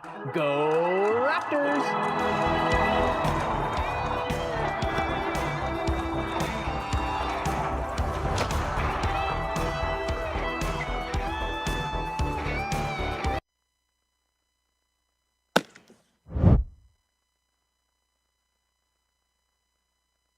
From the humble beginnings of Lael Bowman and Mel Kemp, the company has grown into a large steel facility supplying structural steel, reinforcing steel, and basement window systems.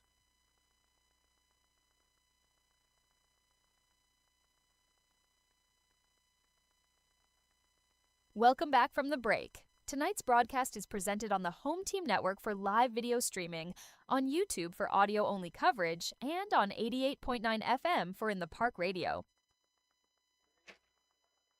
Top of the 4th inning, Christian Diaz is the new Ogden pitcher, and he inherits a bases-loaded jam. 1 out, Missoula leads 2-1. The batter is Nick Klemp. Diaz, right-handed hurler, 6'1", 192 pounds, out of Houston, Texas. First pitch is a swing and a miss. 81 miles an hour from Diaz. It's his 5th appearance on the mound. He's got a 0-1 record, 6 innings of work. He's given up 11 hits, 8 runs, 7 of them earned. He's walked 2 and struck out 5. Diaz comes set, kind of a closed stretch stance, and Klemp calls for time, and it's granted by the home plate umpire, Michael Gable. Infield at double play depth, although Valentine's playing a little bit more towards third base than the second base back. It's not necessarily double play depth on his side. Ball in the dirt, and it gets past Dotson to the backstop.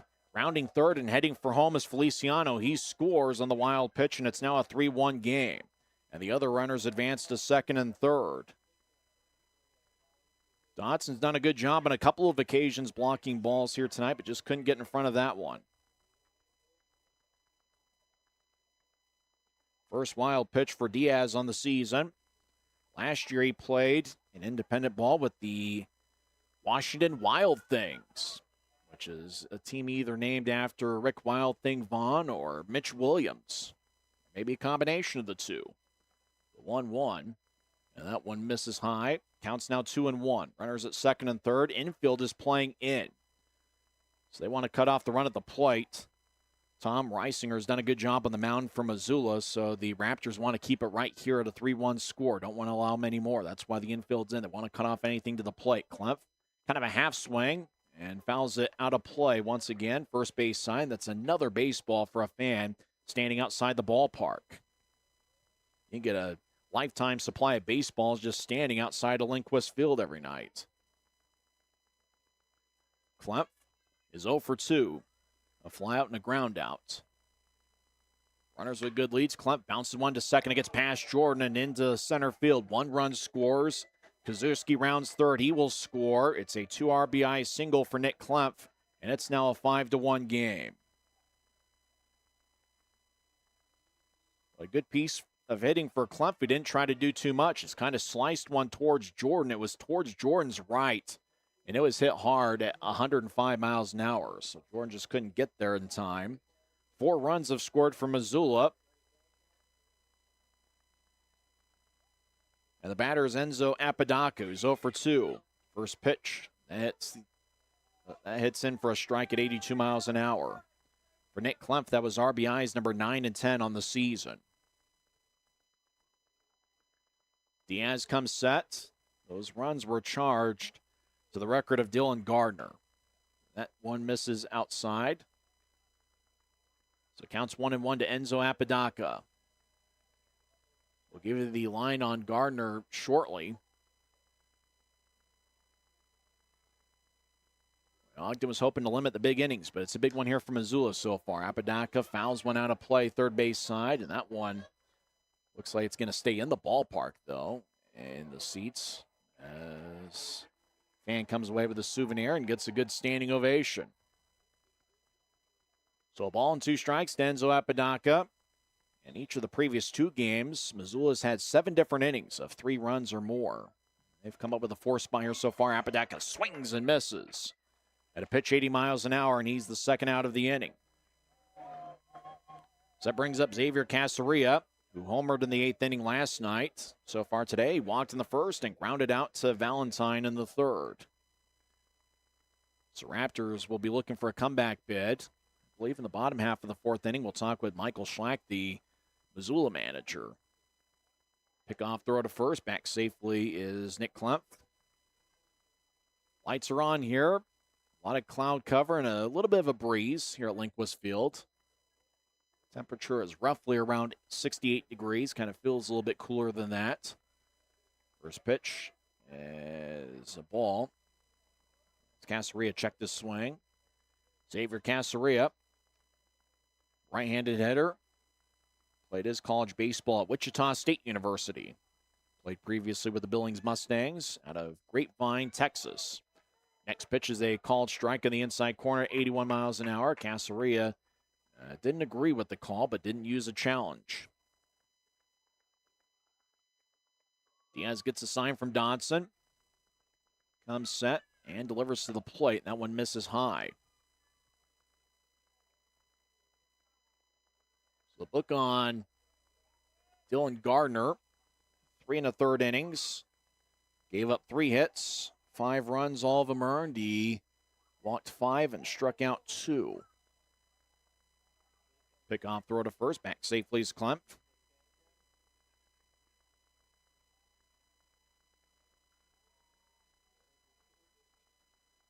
And the next pitch to the plate. That one misses inside. Counts now 3-1. Augie, the Raptors' longtime mascot, hanging out in our section. Augie probably enjoys the cooler temperatures. The 3-1, that one misses inside, and it's a 5-pitch walk as Casaria will head towards first. So I bring up Tyler Stone.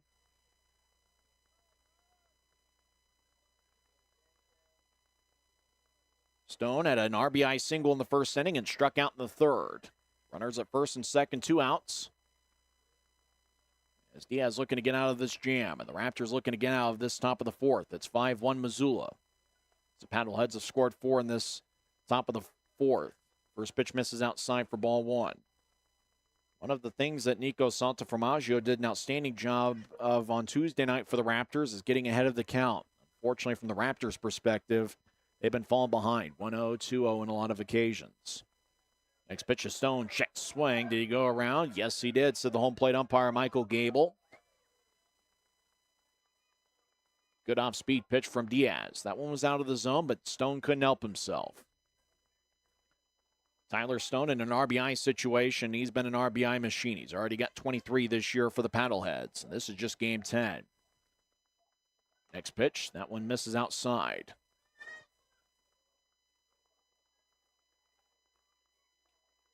Make sure to get your tickets for Saturday night by calling 801-393-2450, or you can go to OgdenRaptors.com, or you can stop by the Lindquist Field box office in person at 23rd and Lincoln. The 2-1, that one's yanked outside, caught by Dodson, who extended his left glove hand out there to snatch it. Counts 3-1.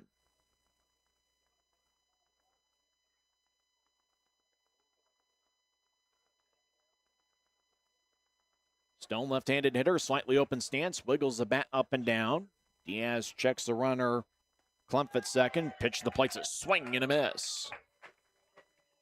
Boy, Stone was looking fastball. That one ended up at 81 miles an hour. Good job by Diaz to take something off it. So the count is full. 3 balls, 2 strikes, 2 outs. Scoreboard did not yell. The count is full like it normally does, so we'll do it here.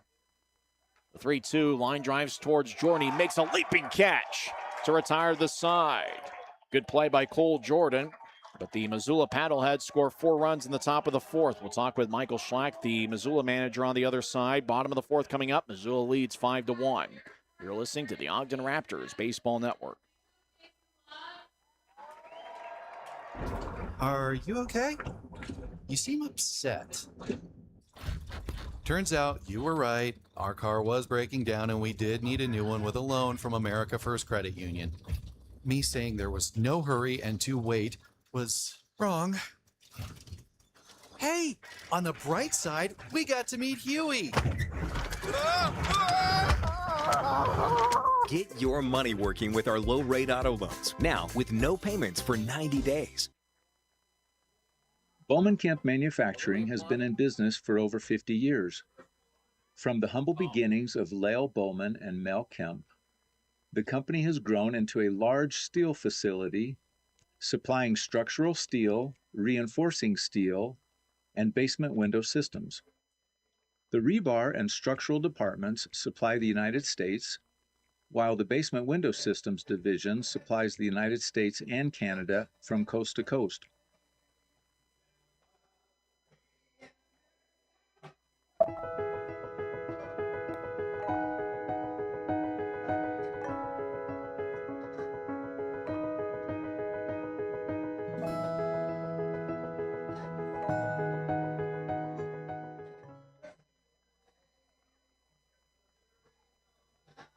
Bottom of the fourth inning coming up. Missoula leads Ogden 5-1. As we're talking with Missoula manager Michael Schlack.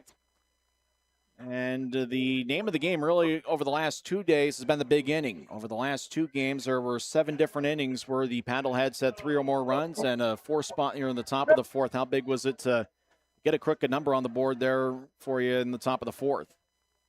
Yeah, it was great. I mean, anytime you can put a crooked number up, you're thankful just because it helps the game. But the way the offense has been clicking, it's been exciting to watch these guys, and they're starting to find their stride a little bit. Just seems to be one good at bat after another. Guys not chasing bad pitches and having good approaches at the plate. Yeah, definitely. I mean, I think the biggest thing for us is just kind of feeding off the guy before you. And when they get up to the plate, just realizing that whatever the situation is in front of them, they need to do a job and not get too big. Tom Reisinger on the mound. He's got a pretty mature approach at the plate on the mound. You can tell he's a guy that's spent 3 years in affiliate ball, former 10th round pick by the A's. What have you seen from him so far tonight? Yeah, no, he's got great poise out there. He's a guy that can go out there and throw multiple pitches for strikes, like you said. And he's been good for us, good demeanor out there and just always on the attack. What are you looking forward to here for the rest of the game? What's kind of the plan in the next few innings to try to secure a victory? Well, just hope to keep building on offense and keep getting quick outs. I think if we can do that, we'll be set up well. Thanks for your time. Good luck the rest of the way. Thank you. That's Missoula manager Michael Schlacht. He's been a perennial winner here in the Pioneer League level, and he spent 10 years of pro ball as a pitcher. So he's a guy that's been around the block, and he's liking what he's seen so far from the Paddleheads. Check swing. Manzo goes around.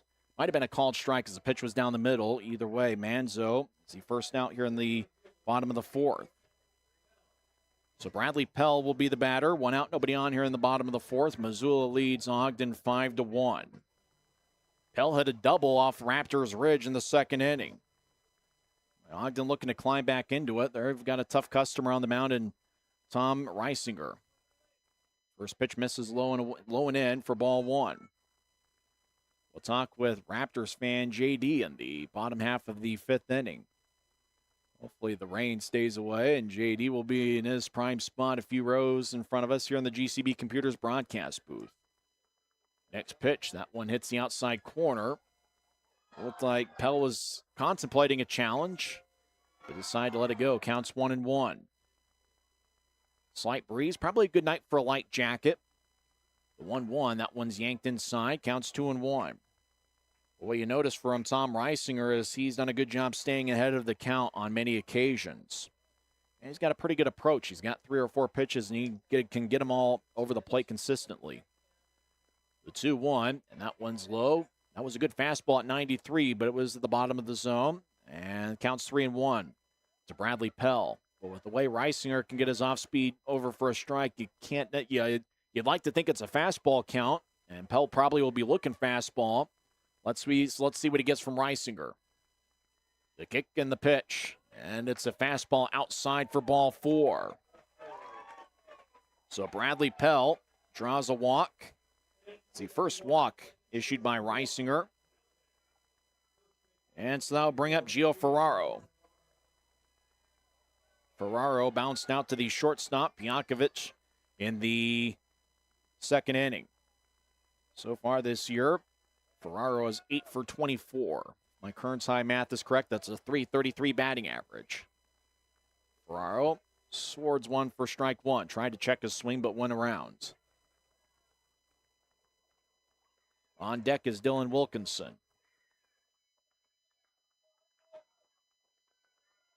Projected starter for Ogden tomorrow night will be Chase Chapman, who started on opening night. Nico Santaformaggio on Sunday. So Raptors go with a 5-man rotation. Pick-off throw to first. Pell's back safely.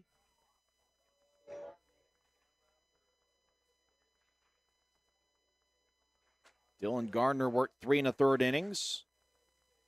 And Christian Diaz got the last 2 outs in the top of the fourth. Raptors trying to climb back into it. Breaking ball is over for a strike at 81 miles an hour. And that's what we're talking about. If he can get that over for a strike consistently and kind of keep the hitters off balance, keep things unpredictable, those are usually the pitchers that end up in the win column in the Pioneer League. Reisinger comes set about waist high, delivers to the plate. And that one's a fastball high. That was at 91 miles an hour. On deck is Dylan Wilkinson. 1 out, 1 on here in the top of the first. We're in the bottom of the fourth. Kind of a slower paced game. We've already had about an hour and a half worth of action. And a called strike 3. Ferraro can't believe it, but he goes down looking. There's now 2 outs here in the fourth. Ferraro thought about a challenge, but instead it's just a second out here in the fourth. So we'll see if Dylan Wilkinson can keep the inning alive. He grounded out to the second baseman in the second inning, so he's 0 for 1. Wilkinson on the year is 7 for 24. And he bounces one towards Stone. Little roller up along first, and it's foul for strike 1. That's kind of been a slow-moving game. We're already about an hour and a half into it. And we're only in the bottom of the fourth.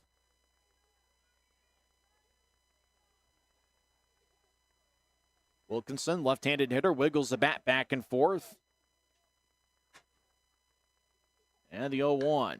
And that is a pop-up towards center field. 3 fielders chasing after it. The center fielder will come up with it. Kozuski makes the catch to retire the side. No runs, no hits. There was one walk, and he was left on base. We head to the fifth. Missoula leads 5-1. This is the Ogden Raptors Baseball Network.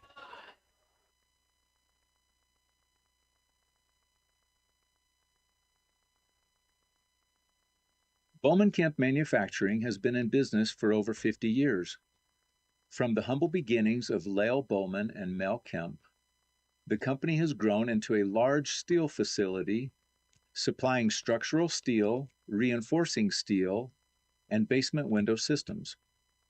The rebar and structural departments supply the United States, while the basement window systems division supplies the United States and Canada from coast to coast.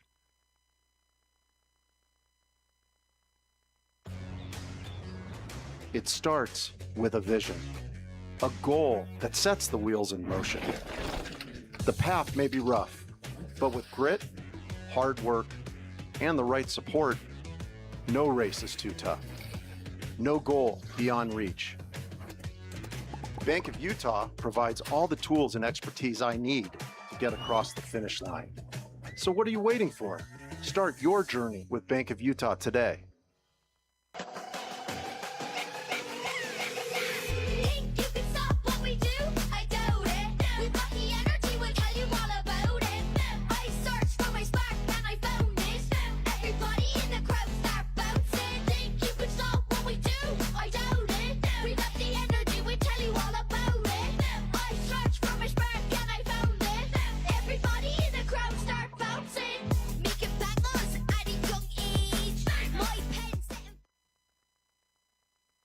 Welcome back from the break. Tonight's broadcast is presented on the Home Team Network for live video streaming, on YouTube for audio-only coverage, and on 88.9 FM for In the Park Radio.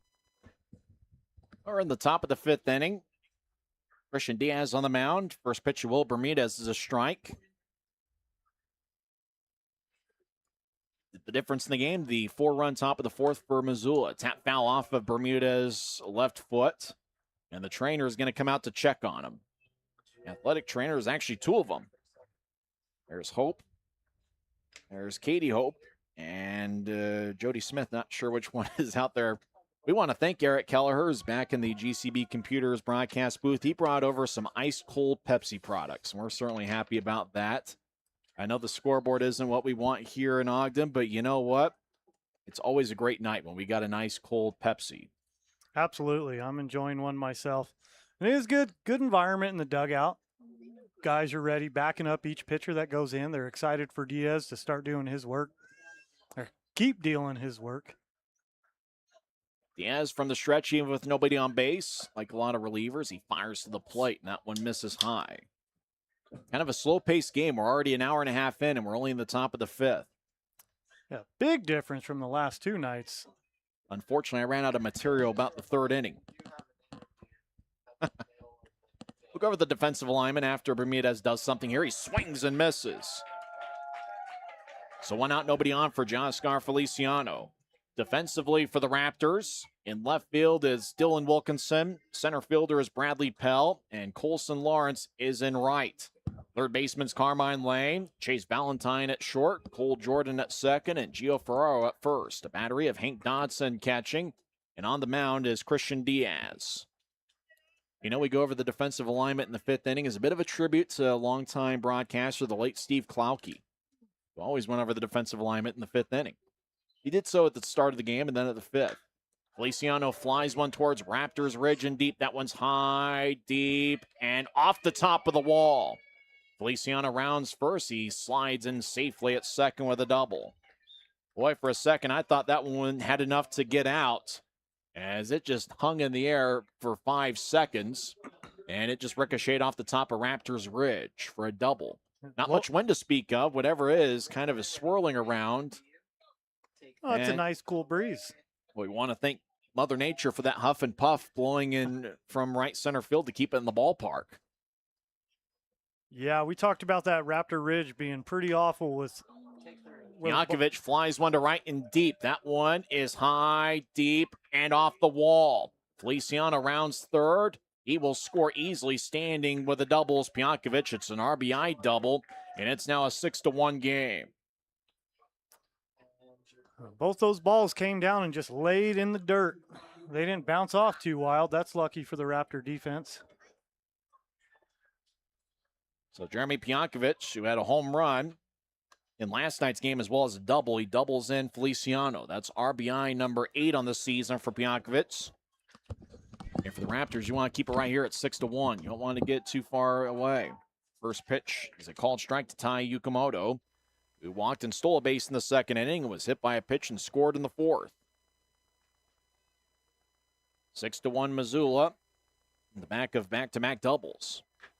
Line drive toward short, caught by Valentine. It's going to be a double play. And Valentine will hand it to Jordan, so it's officially 6-4 with a double play. And that retires the side. 1 run, 2 hits. We're halfway through the scheduled 9-inning affair. Missoula leads Ogden 6-1. It's the Ogden Raptors Baseball Network.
At the Prairie Schooner, you can dine in a covered wagon while enjoying our delicious hand-cut steaks, fresh seafood, and signature desserts. Go to prairieschoonerrestaurant.com or call us at 801-392-2712 to reserve your table today.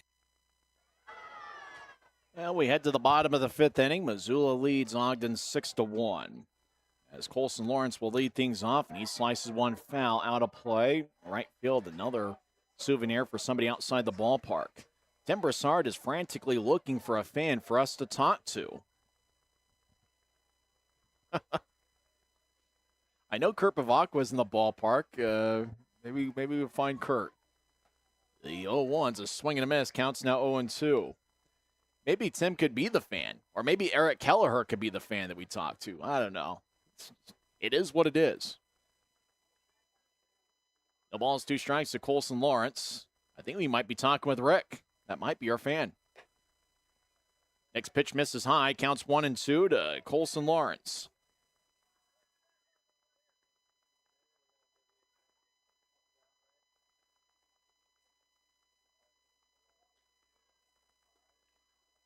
Colson Lawrence swings and misses. And he's the first out here in the bottom of the 5th.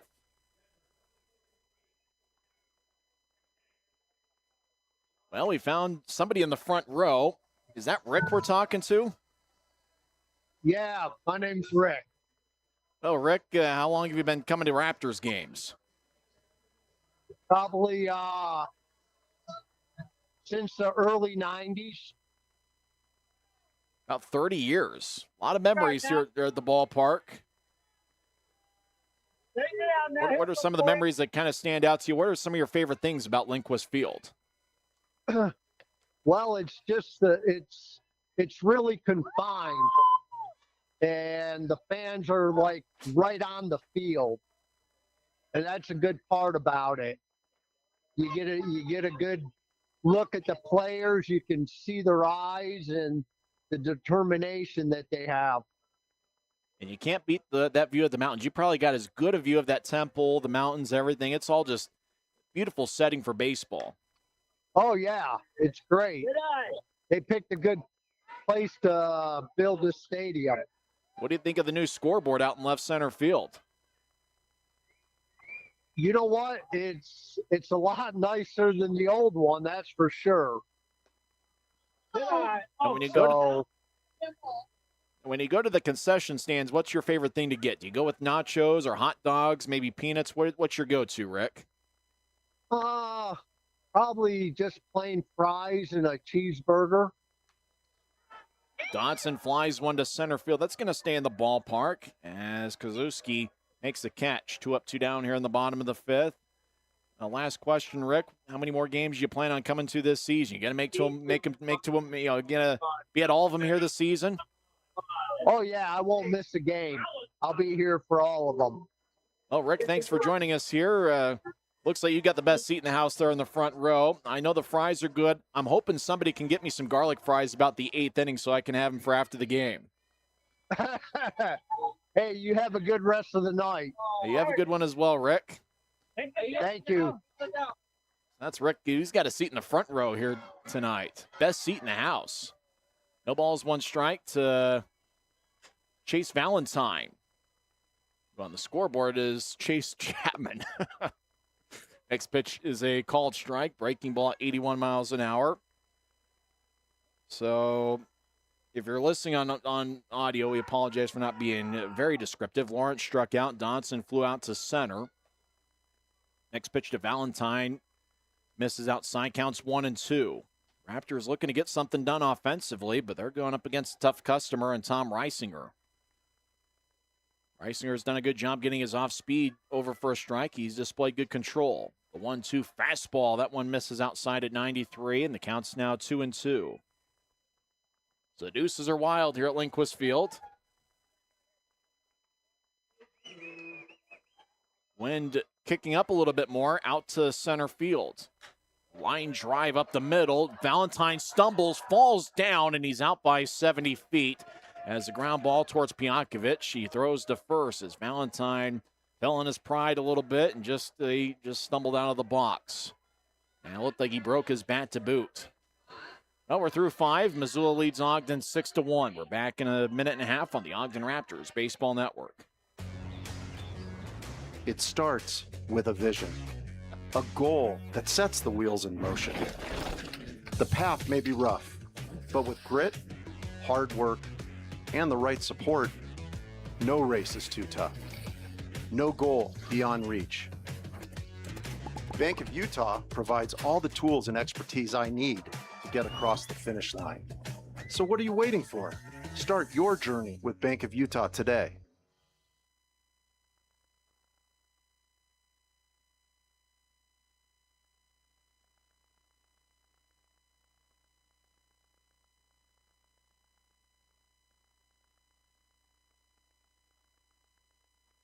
Every journey starts with a dream, and all dreams come with a price.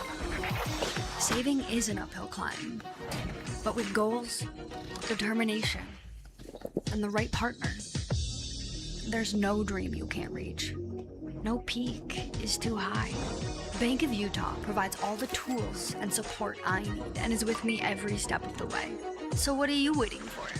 Start your journey with Bank of Utah today. With so many options available, you may find it difficult to distinguish between contractors and which one is the best qualified to handle your important project. We would like to make this decision easy for you by summarizing what sets us apart from our competitors. Kier Construction has an experienced staff, annual revenues exceeding $100 million, and Kier has evolved into a diversified general contractor with experience in multi-unit and commercial construction. Kier Construction invites you to experience the difference. Call us at 801-627-1414.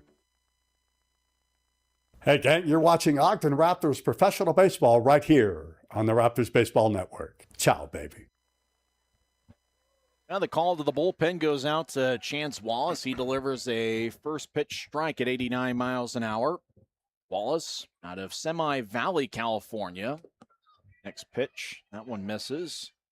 We want to give a belated happy birthday to Chance Wallace. He turned 23 2 days ago. So we celebrated a birthday on Wednesday. Happy birthday, Chance Wallace. The 1-1 is sliced to left center field, and that's going to get down for a base hit off the bat of Michael Kazuski. Kazuski walked 3 times, finally made contact, and he's now on base for the 4th time here this evening. For Wallace, it's his 2nd appearance of the season. I believe he worked one of the innings on his birthday on Wednesday. So I'll bring up Nick Klemp. 6-1 Missoula, but the 1 run for Ogden probably should have counted as more than that, considering how far the ball went. Klemp lines one to right field. It gets a base hit. Kazuski stops at second. Back-to-back singles to start play here in the top of the 6th. Ogden's lone run came in the bottom of the 3rd inning when Chase Valentine hit a 480-foot home run. That's a big hit. Did we see the hang time on that one? All I know is it went 480 feet. Hang time was, I think it's still going. They're still calculating it. It's a moonshot, as old Ellis Beacom used to say. What's Ellis up to these days? I haven't talked to him in a minute. I've been meaning to text him, see what he's up to. First pitch to Enzo Apodaca's a ball, scooped up by Dodson. Saw him a couple times during hockey season at the Ogden Mustangs games. Is the voice of the Raptors for the last 2 years. This season, it's Arden Lockheim. She will be back tomorrow. I'm Tyson Whiting, hanging out in the GCB Computers broadcast booth with Eric Kelleher. We're certainly thrilled to be here. The 1-0. That one's sliced foul. Third base side now to play. Pace of this game a little bit slower in the top of the 6th, and we're about at the hour and 45-minute mark. It's a good time for the fans. Plenty of time to go enjoy all the food and concessions and a good Pepsi product. Plenty of time for somebody to get us some garlic fries for after the game. I'm begging at this point. The 2-0, or the 1-1, now it's 2-1 as the pitch misses low. If anyone's tuning in on 88.9 FM in the stadium, we challenge you. Get us some me garlic fries. What would you want? I'll share with you. So we don't make a mess on all of Tim Broussard's broadcast equipment. I'm hungry. Let's get 2 garlic fries up here. Swing and a miss as Apodaca tried to check his swing, but he goes down. Second, actually, it's now a 3-2 count. 2-2 count.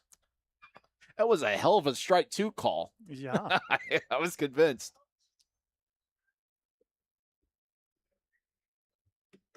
We'll be all right. I think we're train's rolling off the tracks a little bit. Counts now full. 3 balls, 2 strikes. Chance Wallace on the mound. Out of Semi Valley, California. That's his hometown. It's not quite a valley. It's a semi-valley. I'll be here the rest of the night. Luckily, Arden's going to be back tomorrow. Both runners take off. The fly ball is hit to center field. Pell on his horse. He dives, but he can't get it. 1 run scores. Klemp rounds third. He's chugging home. It's going to be a 2 RBI double for Enzo Apodaca. And it's now an 8-1 game.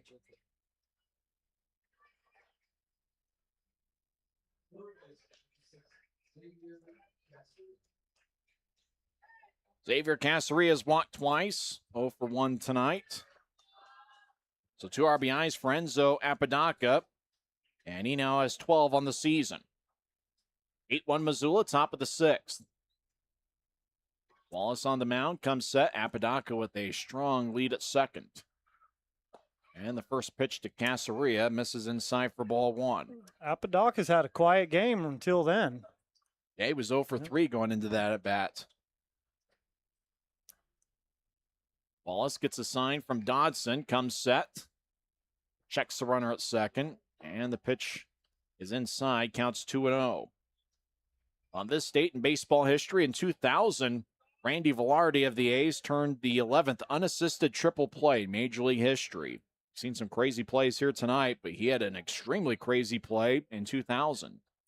Had a couple stints with the Yankees. Velarde at that time was with the Oakland Athletics. The 2-0 to Casaria. That one misses inside for ball 3. And this date, 1989, Mike Schmidt announced his retirement. He had 548 home runs for the Philadelphia Phillies. You can argue he's the greatest third baseman of all time. you can have an argument, and you'd probably win if you said Mike Schmidt was the greatest third baseman ever. The 3-0, that one misses inside, a 4-pitch walk. And there's now runners at first and second with no outs, and Missoula leads 8-1, putting up another crooked number on the scoreboard. Casarilla's third walk of the night. On base for the third time. All right. For an Ogden fan, just too many walks, too many free passes. You got, Missoula's doing a good job being disciplined, and I think with the red pocket strike zone challenge that's been in this league for a few years, it's the first year that's been implemented in the big leagues. First pitch to Tyler Stone is outside for a ball. It looked like the umpire kind of pump faked a little bit as if he was going to call a strike, but decided to give Stone his first ball. It kind of forced you to be a disciplined hitter, knowing the strike zone because of those challenges. Stone bounces one between the first and second baseman for a base hit, chugging around thirds. Apodaca with good speed. Throw to the plate. Apodaca scores standing up. Did he touch the plate? It was close. The umpire did not signal safe. I wonder if he touched the plate. It was close. It looked like if he did get the plate, it was just the edge of it. The umpire did not give a safe signal. But Apodaca just kept running to the dugout. That could have been a missed call. It's too bad we don't have a replay challenge in the Pioneer League. Well, you don't do anything if you miss the plate. It's just kind of, you just keep playing on. He never gave a safe signal. But nevertheless, it's the 9th run for Missoula. If he got the plate, he got the front edge where he'd have in the right-handed batter's box. If he did get the plate, but the home plate umpire never gave a safe signal. Yeah, maybe in his opinion, there just wasn't a play there. He wasn't too worried about it. Well, you give a safe signal if he's safe, but if you don't do anything. You just the play just continues. But he chugged to the dugout, and Dodson must have thought that he touched the plate because he didn't go after him. If Dodson, but I don't know if Dodson got a good view of it because he was trying to get the throw in from the outfield. Nevertheless, it was an RBI single for Stone. It's 9-1. Next pitcher, Bermudez. That one misses. The count's 2-1. So there's runners at first and second. It's a 9-1 game. Missoula's already scored 3 runs here in the top of the 6th.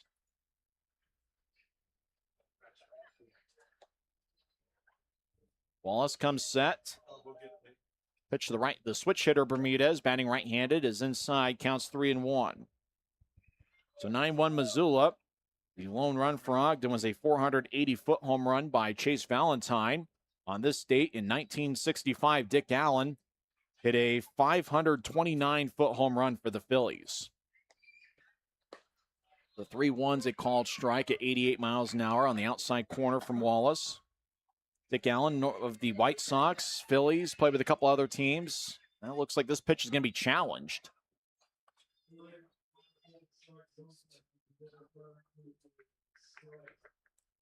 So pitch is a strike. Ogden challenged. Bermudez is confused. So the pitch is a strike. Home plate umpire with the thumbs up saying, "We got it, Richard." So the count is full. It was a successful challenge for Ogden.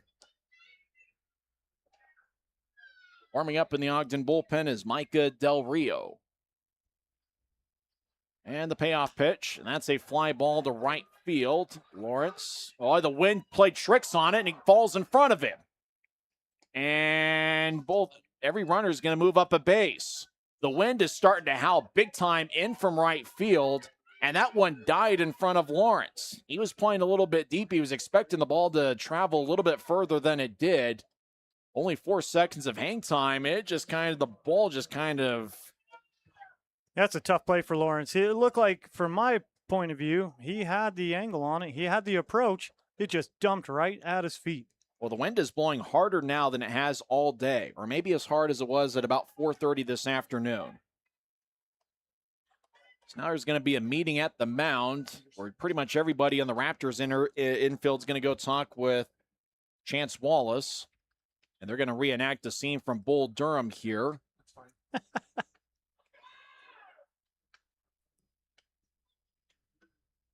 What do we get Jimmy for What do we get Jimmy and Millie for her wedding? Candlesticks always make a nice gift. And now Evan Parker is going to come out, and we're going to have a pitching change, and Micah Del Rio will be the new hurler. Del Rio is from Layton, Utah. Well, we'll take a break and come back. Call to the bullpen. Missoula leads 9-1 here in the top of the 6th inning. Micah Del Rio will be the new right-handed hurler. You're listening to the Ogden Raptors Baseball Network. Do you thrive on a challenge? Does crafting complex parts ignite your passion? Peterson Inc. isn't your average manufacturer. We're world-class, pushing the boundaries of what's possible. We're looking for skilled welders and machinists to join our team. People who take pride in precision. If you're wanting to contribute to groundbreaking innovations, Peterson Inc. is your place. Visit petersoninc.com and join the team that builds the future. Windward Electric is the foremost commercial and industrial electrical contractor in the Intermountain West. We value relationships as we strive to provide exceptional experiences for our clients. Call 801-648-7270 for a quote or visit windwardelectric.com today. Dave Grant has proudly served the community for over 50 years, getting what you need, where you need it, when you need it, encapsulates our mission to deliver reliable and timely service. Contact us at 801-394-1621 or at www.granttrucking.com. This can keep a battle buddy safe from the risk of suicide. I get it, it's just a phone. But when you call a friend, you show that you care, which can help them fight their inner battle. Now drop and call 20 people.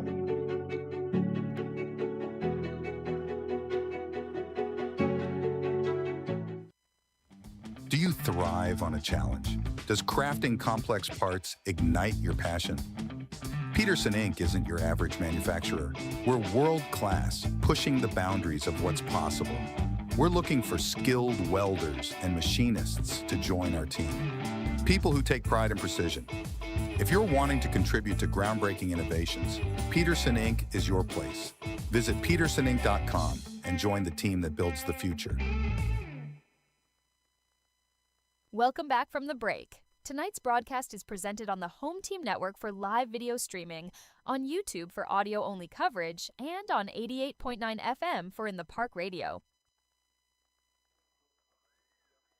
First pitch to Joscar Feliciano, misses outside off the right arm of Micah Del Rio. Del Rio, his hometown is Layton, Utah. 25 years old, 6 feet, 175 pounds.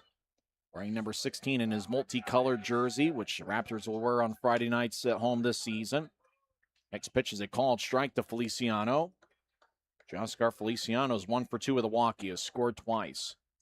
9-1 Missoula is out in front. I'm Tyson Whiting hanging out with Eric Kelleher here in the GCB Computers broadcast booth. Arden Lockheim, the voice of the Raptors, will be back tomorrow. Feliciano taps one over the head of Lane on a tough hop. 1 run scores. Stone chugging around third, and he will score. It's a 2 RBI single on a tough hop as Joscar Feliciano makes it an 11-1 game.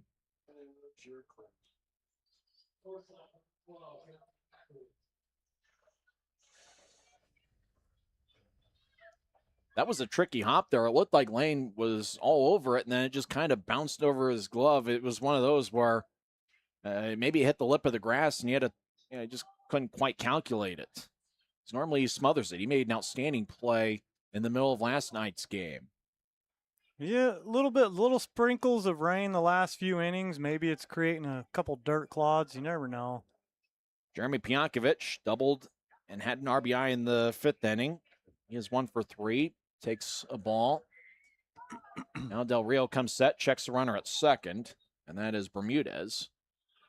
Takes a long look, now delivers to the plate, and that's a ball.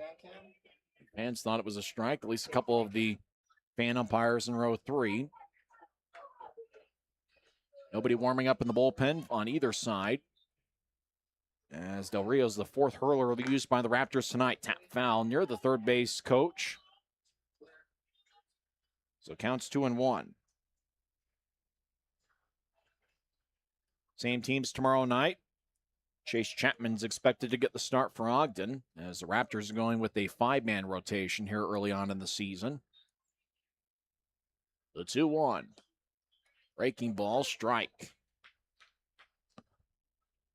Del Rio, native of Layton, Utah.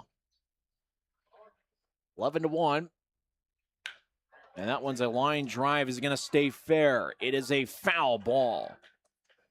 That one was hit 284 feet. That was close. That was hard hit at 101 miles an hour off the bat. But it's just a strike. So it counts 2-2. That was a hard line drive. If that was maybe a 1.5 foot foul. That was very close hit. No outs. Runners at first and second. Del Rio played his high school baseball at Davis High School. That is cool. I was wondering last night if we had any hometown boys. A few different colleges, including USU Eastern in Price. The 2-2, that one misses outside. That was at 81 miles an hour, so the count goes full. So Del Rio, Davis High School product. Has to be a big thrill for him playing for a local team. Pionkovich, the 8th batter, and he walks. The pitch was low and away, so the bases are loaded with no outs. And this one's gotten away from the Raptors. So Tai Yukamoto is the batter. He's had an odd game. Walked and stole a base in the second, was hit by a pitch and scored in the fourth, and bounced out, or he lined out to Valentine in the 5th inning. And that turned into a double play. Bouncing ball near the Missoula dugout for strike 1. So I mentioned Chase Chapman will get the start tomorrow as projected to at least. And Nico Santaformaggio, who won for Ogden, was outstanding, allowing 1 run in 7 innings and didn't walk anybody. He'll get the start for Ogden. Next pitch, that's a strike on the near the outside corner. Counts 0-2. We'll talk a little bit of baseball history over the last 3 innings or so. The next pitch, Yukamoto. That one misses low. Counts now 1-2. It kind of reminds me of the 1984 Padres when we were talking about Garrett Bavacqua pinch hitting, and I was wondering if he was related to Kurt Bavacqua, and it turned out he's Kurt Bavacqua's son. Kind of reminded me of that 1984 Padres club that went to the World Series. Fly ball to center field. And the wind is playing tricks at it. Running catch is made by Bradley Pell. Advancing from third and scoring's Bermudez. And Feliciano goes to third. Runners are at the corners with 1 out, and it's now a 12-1 game.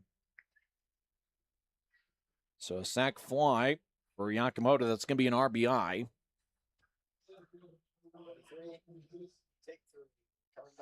So I bring up Michael Kazuski as the Paddleheads have officially batted around. Kazuski walked 3 times, stolen 2 bases, and had a single and eventually scored in the 6th. We're still in the top of the 6th. It's 12-1 Missoula. First pitch misses high for ball 1 at 86 miles an hour off the right arm of Del Rio. You know, in baseball, sometimes you have a debate as to, what is considered to be batting around. Do you have to officially get around to the 10th batter of the inning before you bat around, or do you consider it if you get to the 9th hitter of the inning? Called strike, counts 1-1. I'll vote completion of your 9th hitter. So they've officially batted around, with this being the 10th hitter in the inning. Kazuski, check swing, doesn't go around, pitch misses low. Sadly, I think we're going to get on the soapbox a little bit in the last 3 innings. There's one pet peeve I have that we'll talk about later on. It involves college baseball. It doesn't really involve pro baseball, but the college and amateur game needs to get on board with this. Can't believe we're teasing topics we're going to mention here in the next 3 innings. That's a fly ball. Wynn's going to play tricks with this baby as it goes towards Raptors Ridge. It's going to stay in the ballpark, and Pell makes the catch. Tagging from third and scoring is Feliciano. It's now a 13-1 game as there's now 2 outs and a runner at first. That wind is really playing tricks on those balls out there. Anything in the air is an adventure. And if there's 2 outs, you got to run out everything. If you're a batter, you got to run out everything. And if you're a base runner, you certainly have to be alert in these type of situations. So 7 have scored for Missoula so far in the 6th. First pitch to Nick Klemp is a called strike.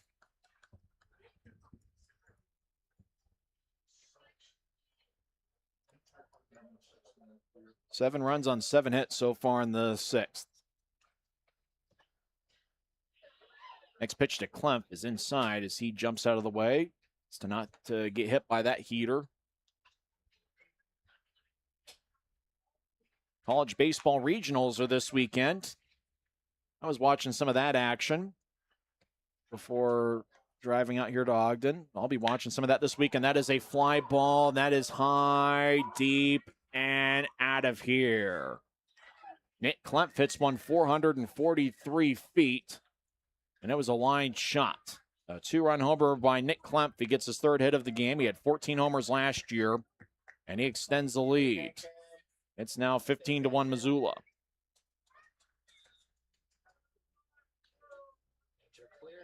Well, there was no doubt about that one. He gets his 3rd homer of the year. That cleared the backup net over the wall out there on the patio.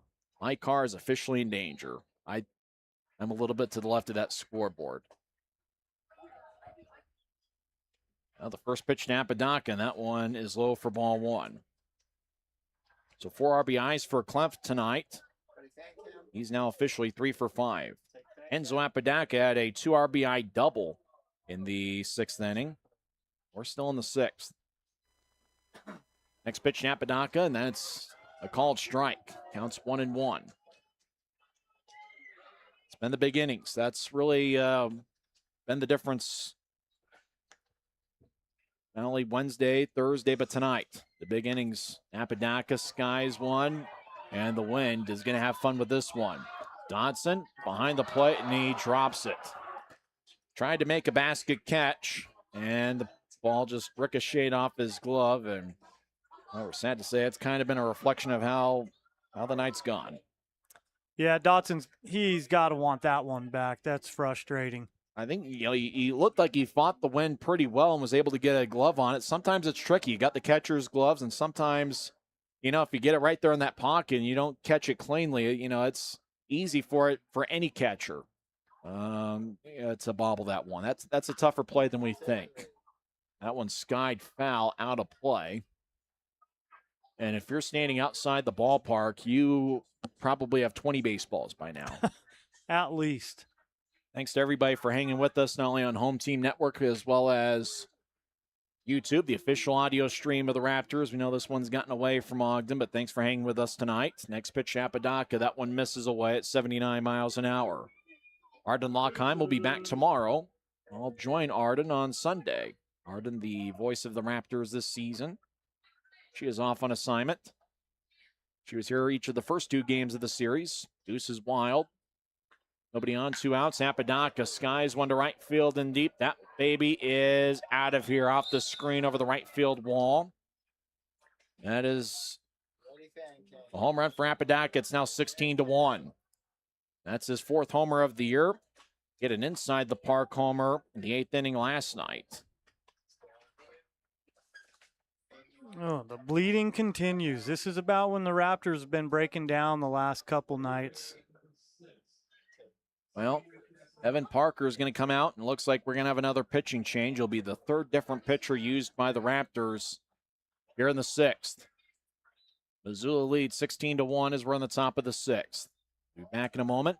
This call to the bullpen. You're listening to the Ogden Raptors Baseball Network. I had a couple of friends that have come here, and they said that the education from the instructors was just really great. It was kind of between Davis Tech and here, and I decided to pick here because of the instructors. I've always loved hair, nail, and skin and all of those things, so I just thought it was a perfect career opportunity to be able to make my own schedule and do what I love. I really love doing men's haircuts, so that's probably my favorite. That, and then just coloring's fun because you get to experiment and kind of create new things, which is always fun. It's fun because they're like our instructors, and they teach us coaches lots, but they've always become like our friends, and they're always like motivating us to do new things and challenging us, and like really care about us individually and like what's going on in our lives at home, what's going on in our life at school, and they're just very compassionate towards us.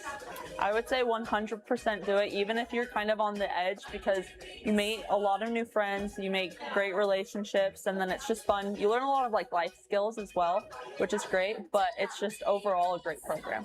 I'm Callie Rasmussen, and I'm a cosmetology student here at OTEC.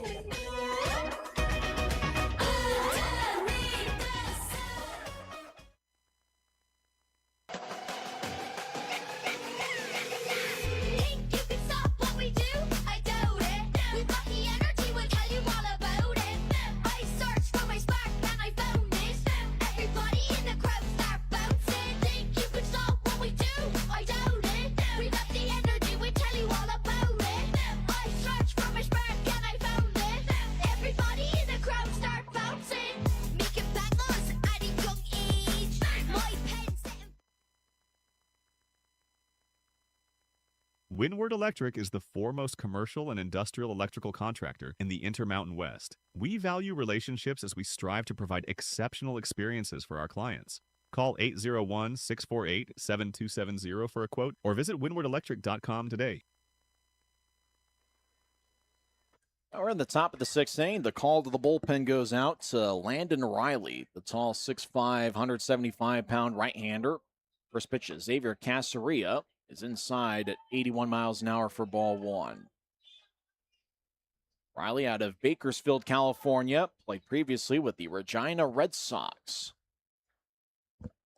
Next pitch, and that one's a called strike at 82 miles an hour. 10 runs have scored for Missoula here in the top of the sixth, and it's 16-1. Thanks for hanging out with us. You are a true fan if you can make it through the rest of the game. That is a challenge to everybody watching on Home Team Network and everybody listening on YouTube. You can make it. You can make it through the next 3.5 innings. I can trust every listener that you're going to stick around with us. Yeah, the fries didn't come through, so stick it out in the game. Caceria lifts his arms to not get hit with the pitch. It counts now 3-1. The Raptors lineup definitely has the ability to have a blowout inning, and they are due. They are due for some big innings. The 3-1 is fisted. That is just kind of hanging in the air. Dotson makes the catch in foul territory to retire the side. 10 runs on 9 hits. There was a couple home runs mixed in. We head to the bottom of the sixth. Missoula 16, Ogden 1. We're back on the Raptors Baseball Network.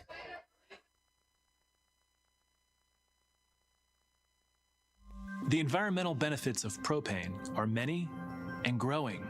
Every day, millions of Americans use propane for dependable energy at home, at work, on the road, and beyond.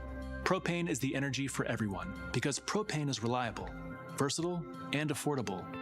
But it's more than that. It's also an excellent way to reduce emissions while meeting energy needs. And reducing emissions is good for everyone, now and in the future.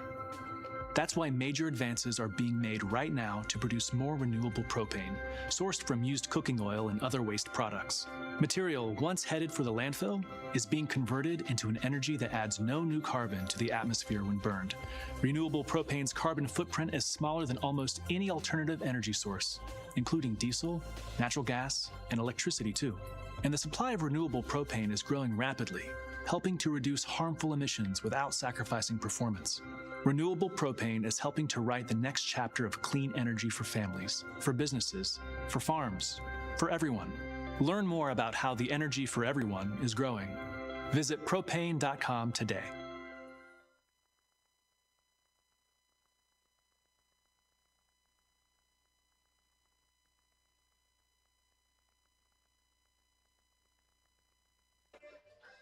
Now we're in the bottom of the sixth inning. Tom Reisinger, he had a heck of a job trying to keep himself loose after the 10-run top of the sixth for Missoula.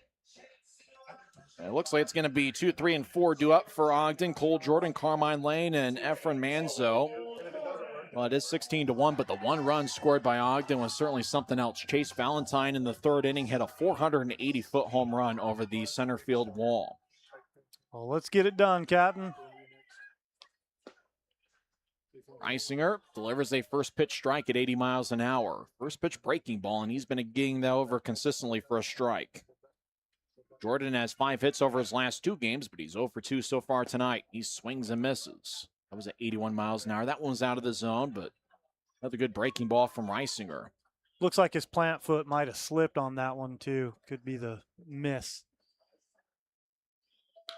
Jordan flies one to left field and deep. That is high, deep, and out of here.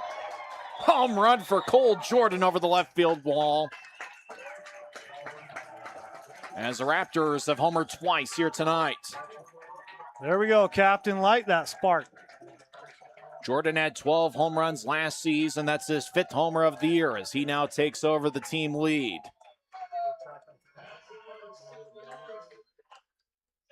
So Valentine with a 480-foot home run. This one at 376 feet. Only 3.6 seconds of hang time. Didn't get up, it didn't get down. It just got out. That was a missile over that wall. You could put a week's worth of laundry on that clothesline as Carmine Lane takes ball 1. Lane wiggles the bat back and forth. Right-handed hitter playing third base tonight. Last year he caught a little bit. And he was even on the mound on a couple of occasions. Next pitch misses low from Reisinger.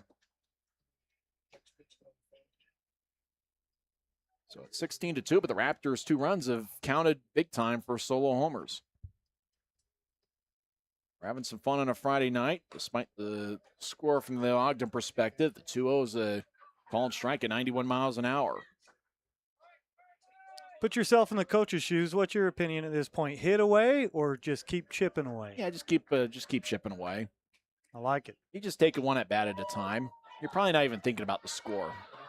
Fly ball. Feliciano almost falls on the bat, and he bobbles it. He drops it in fair territory.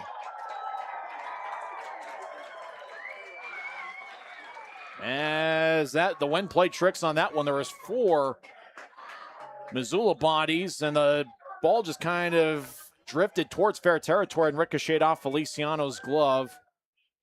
And, none of the infielders or the pitcher got there in time. That's certainly a tough one for the catcher. You saw Dodson bobble one in the top of the 6th inning, and Feliciano had to juggle off his glove. And if it's an error, it's going to be a tough error. But that's probably what they're going to score it. First pitch to Efren Manzo is a ball. Talked with Manzo earlier on tonight. Yeah, just like you mentioned, with this wind and those fly balls, if you're a runner, keep running. According to the scoreboard, it did look like they gave Feliciano a tough error on that one. Tough for that catcher's mitt, especially with the wind blowing as hard as it is. Strike to Manzo, counts 1-1. Efren Manzo's 2nd year in the Pioneer League. He played previously, I believe, with Billings. Went to the player tryout and was acquired by the Raptors. Swing and a miss on an 80-mile-an-hour pitch. So we're on the bottom of the 6th, and we issued the challenge out to everybody tuned into Home Team Network and those listening on the YouTube audio stream. Stick with us throughout the remainder of this game. We'll have some fun, talk some baseball. You can do it. Everybody listening, I know you can stick through this whole thing. Manzo check swing. Did he go around? Oh, the home plate umpire says he did. Manzo isn't quite sure. They checked the first base umpire. He didn't go around. That's interesting considering the home plate umpire had previously rung him up. And it looks like Michael Schlacht is pretty upset at that, especially since the home plate umpire had already made his call saying he swung and then changed his mind and said, let's check first. And the first base umpire said he didn't go around. It's not very common you see the umpire reverse a call. They typically stick with their calls. Michael Gable, he's giving it back to the Missoula dugout. So 2-2 to Efren Manzo. And a breaking ball misses high. So the count goes full. Runner at first, no outs. We're in the bottom of the 6th. We don't need to say the score because we got the score bug on Home Team Network and, the audio stream. You can see what the score is there as well. Oh, Tim Broussard does an excellent job. Breaking ball, swing and a miss. And that was a beauty from Reisinger. So Manzo's now 0 for 3 tonight. Runner at first, 1 out for Bradley Pell. Pell had a double in the 2nd inning and walked in the 4th, so he's reached base twice.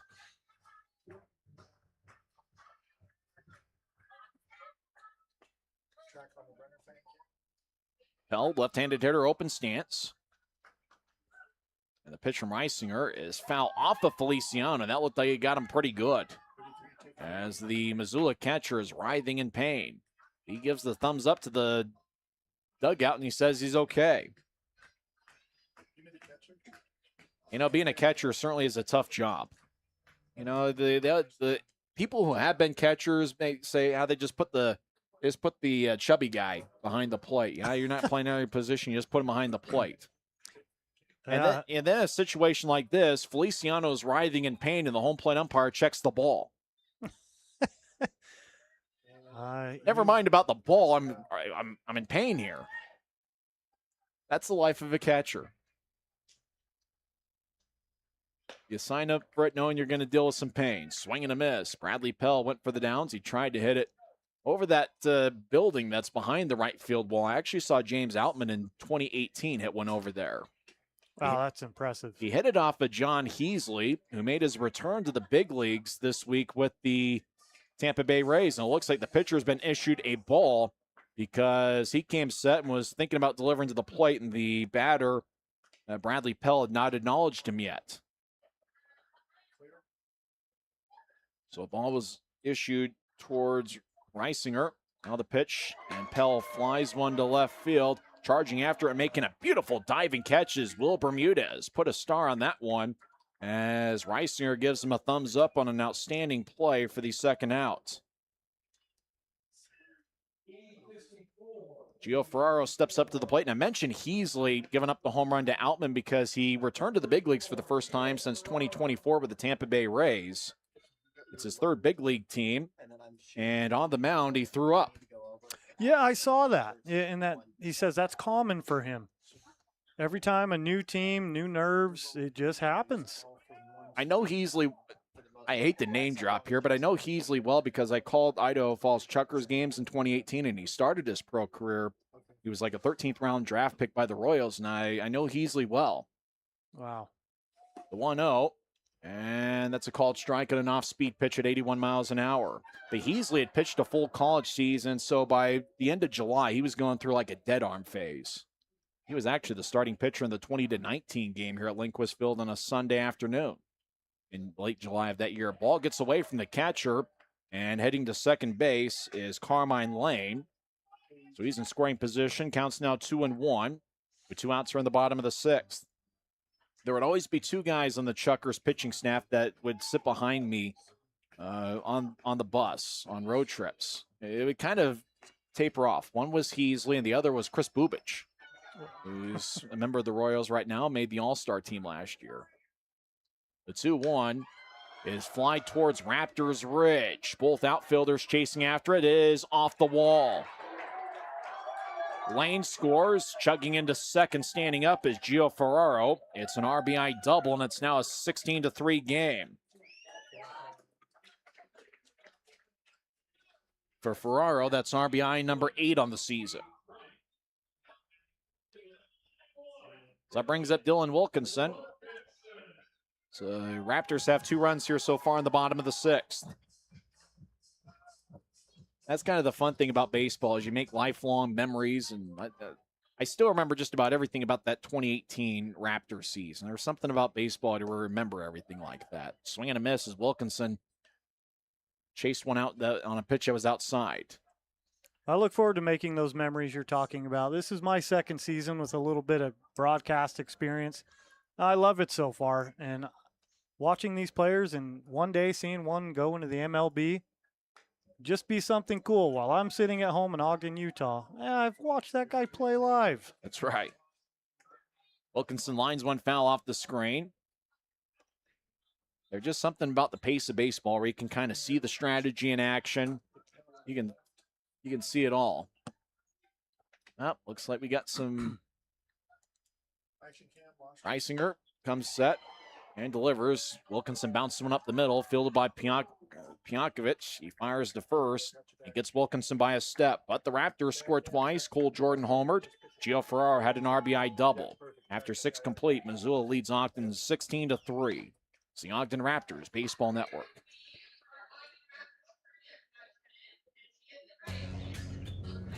It starts with a vision, a goal that sets the wheels in motion.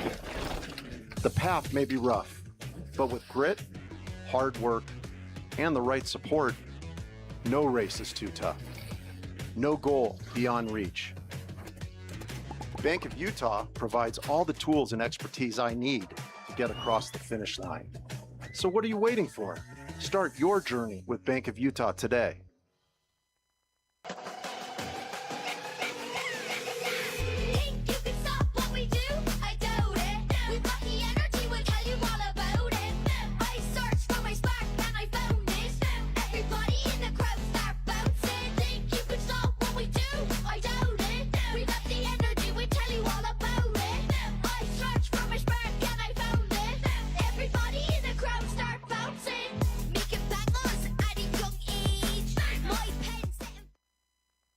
Dave Grant has proudly served the community for over 50 years as a family-owned and operated trucking business. Our team of highly trained drivers, impeccably maintained late-model equipment, and customer service set us apart.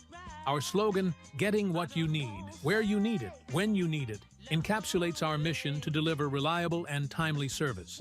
Contact us at 801-394-1621 or at www.granttrucking.com. Hey, gang, you're watching Ogden Raptors professional baseball right here on the Raptors Baseball Network. Ciao, baby. Now we head into the top of the 7th inning as Missoula leads Ogden 16-3. Landon Riley is on the mound. He completed the 6th inning for Ogden. He's the 5th different pitcher used by Evan Parker tonight. He'll be facing Tyler Stone, Will Bermudez, and Joscar Feliciano. First pitch to Stone is a called strike on the outside corner. Stone has 2 RBIs tonight and is 2 for 4 in the contest.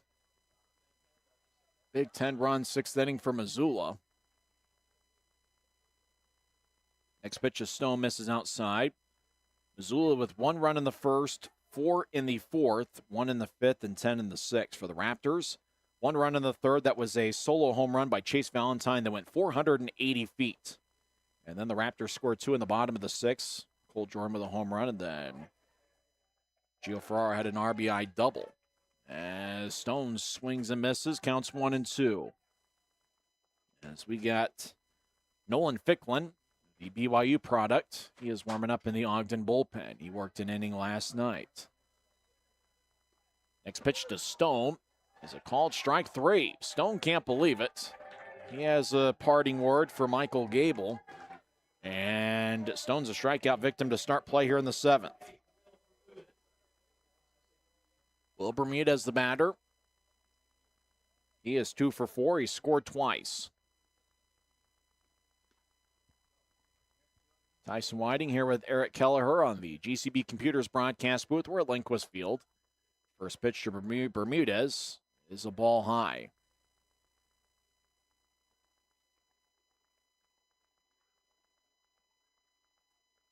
As the right-hander is loosening up for Missoula. Next pitch misses outside. 2-0 to Will Bermudez. Tom Reisinger, the Missoula starter, if he leaves now, would have a quality start.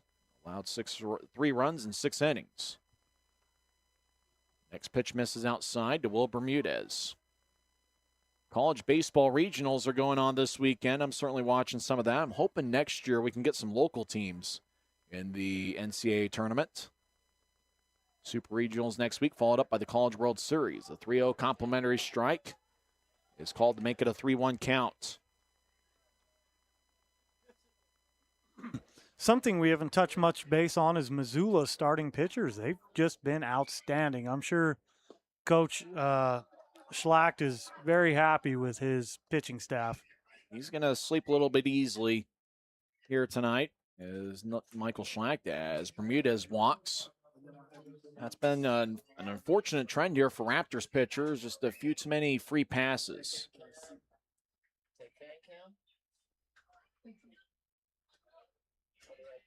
So the batter is Joscar Feliciano. He's had a good game. 2 for 3 with a walk. He has scored 3 times. Feliciano takes a called strike. For Ogden pitchers, Well, it looks like the scoring's all kind of messed up on the website. As pitch misses inside. I was trying to check how many walks Ogden has issued, and looks like they're having some issues keeping with the score there. The computer's got them listed with 8, and they've got Landon Riley with 5. I don't think that's accurate. No, I have Gardner down for 6. They tell you not to do math on the air, but we're doing it anyway. Feliciano flies it towards Raptors Ridge. That is high. It is deep. And it is off the base of the wall as Lawrence made a leap for it, but couldn't come up with it. It's going to be a double for Feliciano as Bermuda stops at third. Runners are at second and third with 1 out here in the top of the 7th. And for Feliciano, that's his second double tonight and third base hit of the evening. They'll bring up Jeremy Piankovitz.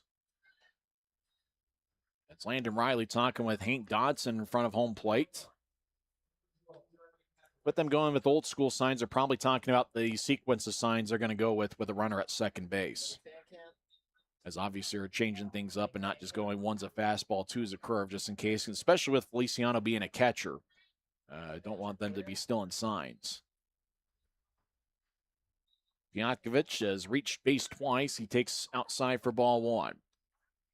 They mentioned college baseball, but the one thing about college baseball that really drives me nuts, I like everything about it. I've even gotten used to the aluminum bats and the ping. I've started to really like that a lot. The 1-0, and that is high. Counts 2-0. Like it might have reached the zone. The one thing that drives me nuts, though, in pro baseball, the man in charge is the manager.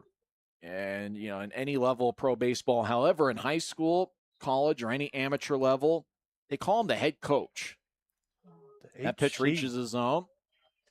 Well, I think it's a manager. It's not the head coach. This is baseball. This isn't football. This isn't basketball. This isn't hockey. I don't know why in the college ranks, the manager is the head coach. It should be the manager. I'm actually going to go to the NCAA headquarters, and I'm going to protest. Swing and a miss. That one was out of the zone, but Piankovich couldn't help himself. Counts now 2-2. Runners at second and third, 1 out. Missoula's up 16-3. I am going to actually drive down. I think it's in Kansas City. I'm going to drive down. I'm going to have my sign, and I'm going to protest outside the building.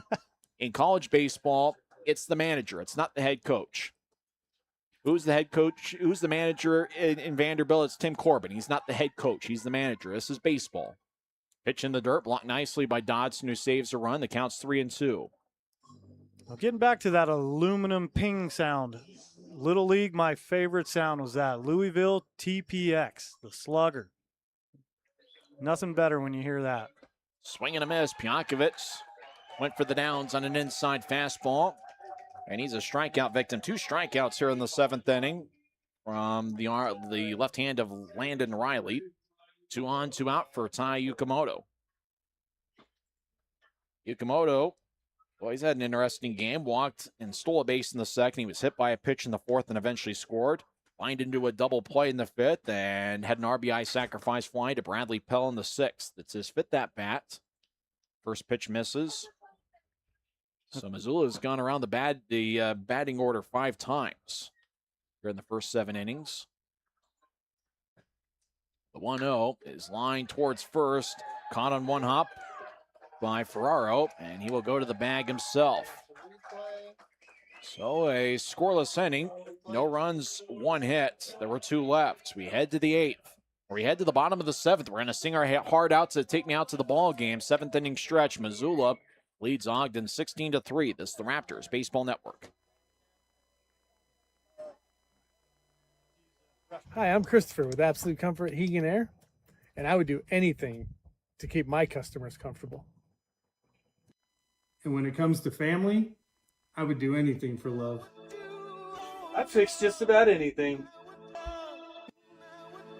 You know I would do anything for you. I won't do that. But you won't do that. At Absolute Comfort, I'll do whatever it takes to keep you comfortable. Every journey starts with a dream. And all dreams come with a price. Saving is an uphill climb. But with goals, determination, and the right partner, there's no dream you can't reach. No peak is too high. Bank of Utah provides all the tools and support I need and is with me every step of the way. So what are you waiting for? Start your journey with Bank of Utah today.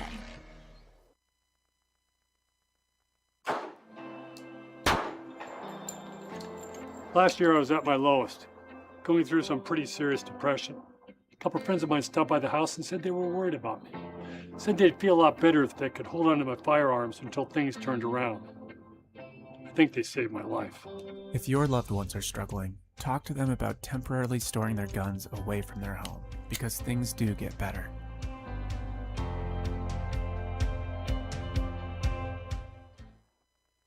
This is Emmy with the Ogden Raptors, and now back for more baseball. Well, bottom of the 7th inning, Eric Kelleher and I just sang our hearts out to take me out to the ball game. We sing it with pride every night here in the GCB Computers broadcast booth at Lindquist Field. It's 16-3. Missoula's out in front. Colson Lawrence, Hank Dodson, and Chase Valentine, 8-9-1, due up. They're facing a new pitcher, Parker McMahon. First pitch from McMahon to Lawrence is outside for ball 1. McMahon, 6'2", 210 pounds, out of Bozeman, Montana. Played previously in the American Association with the Lincoln Salt Dogs. Next pitch misses. That's right, he was a Salt Dog, was Parker McMahon. You get some great names in independent and minor league baseball. The Lincoln Salt Dogs. I wonder what that logo looks like. The 2-0. Broken bat. The bat goes twirling towards shortstop. Piakovich fields it, throws Lawrence out. The bat went twirling towards where the shortstop would normally stand, and that bat twirled a good 30 feet in the air, and the hang time on the bat was about 4 seconds. And Piakovich, though, as the ball ended up towards second base, and Piakovich was able to keep his focus and make the play. That Piakovich, he is a brick wall. Nothing gets by him. Let's put him in net. I think so. If he can get, if he can skate a little bit, he can stop anything. First pitch to Hank Dodson's a swing and a miss. Dodson looking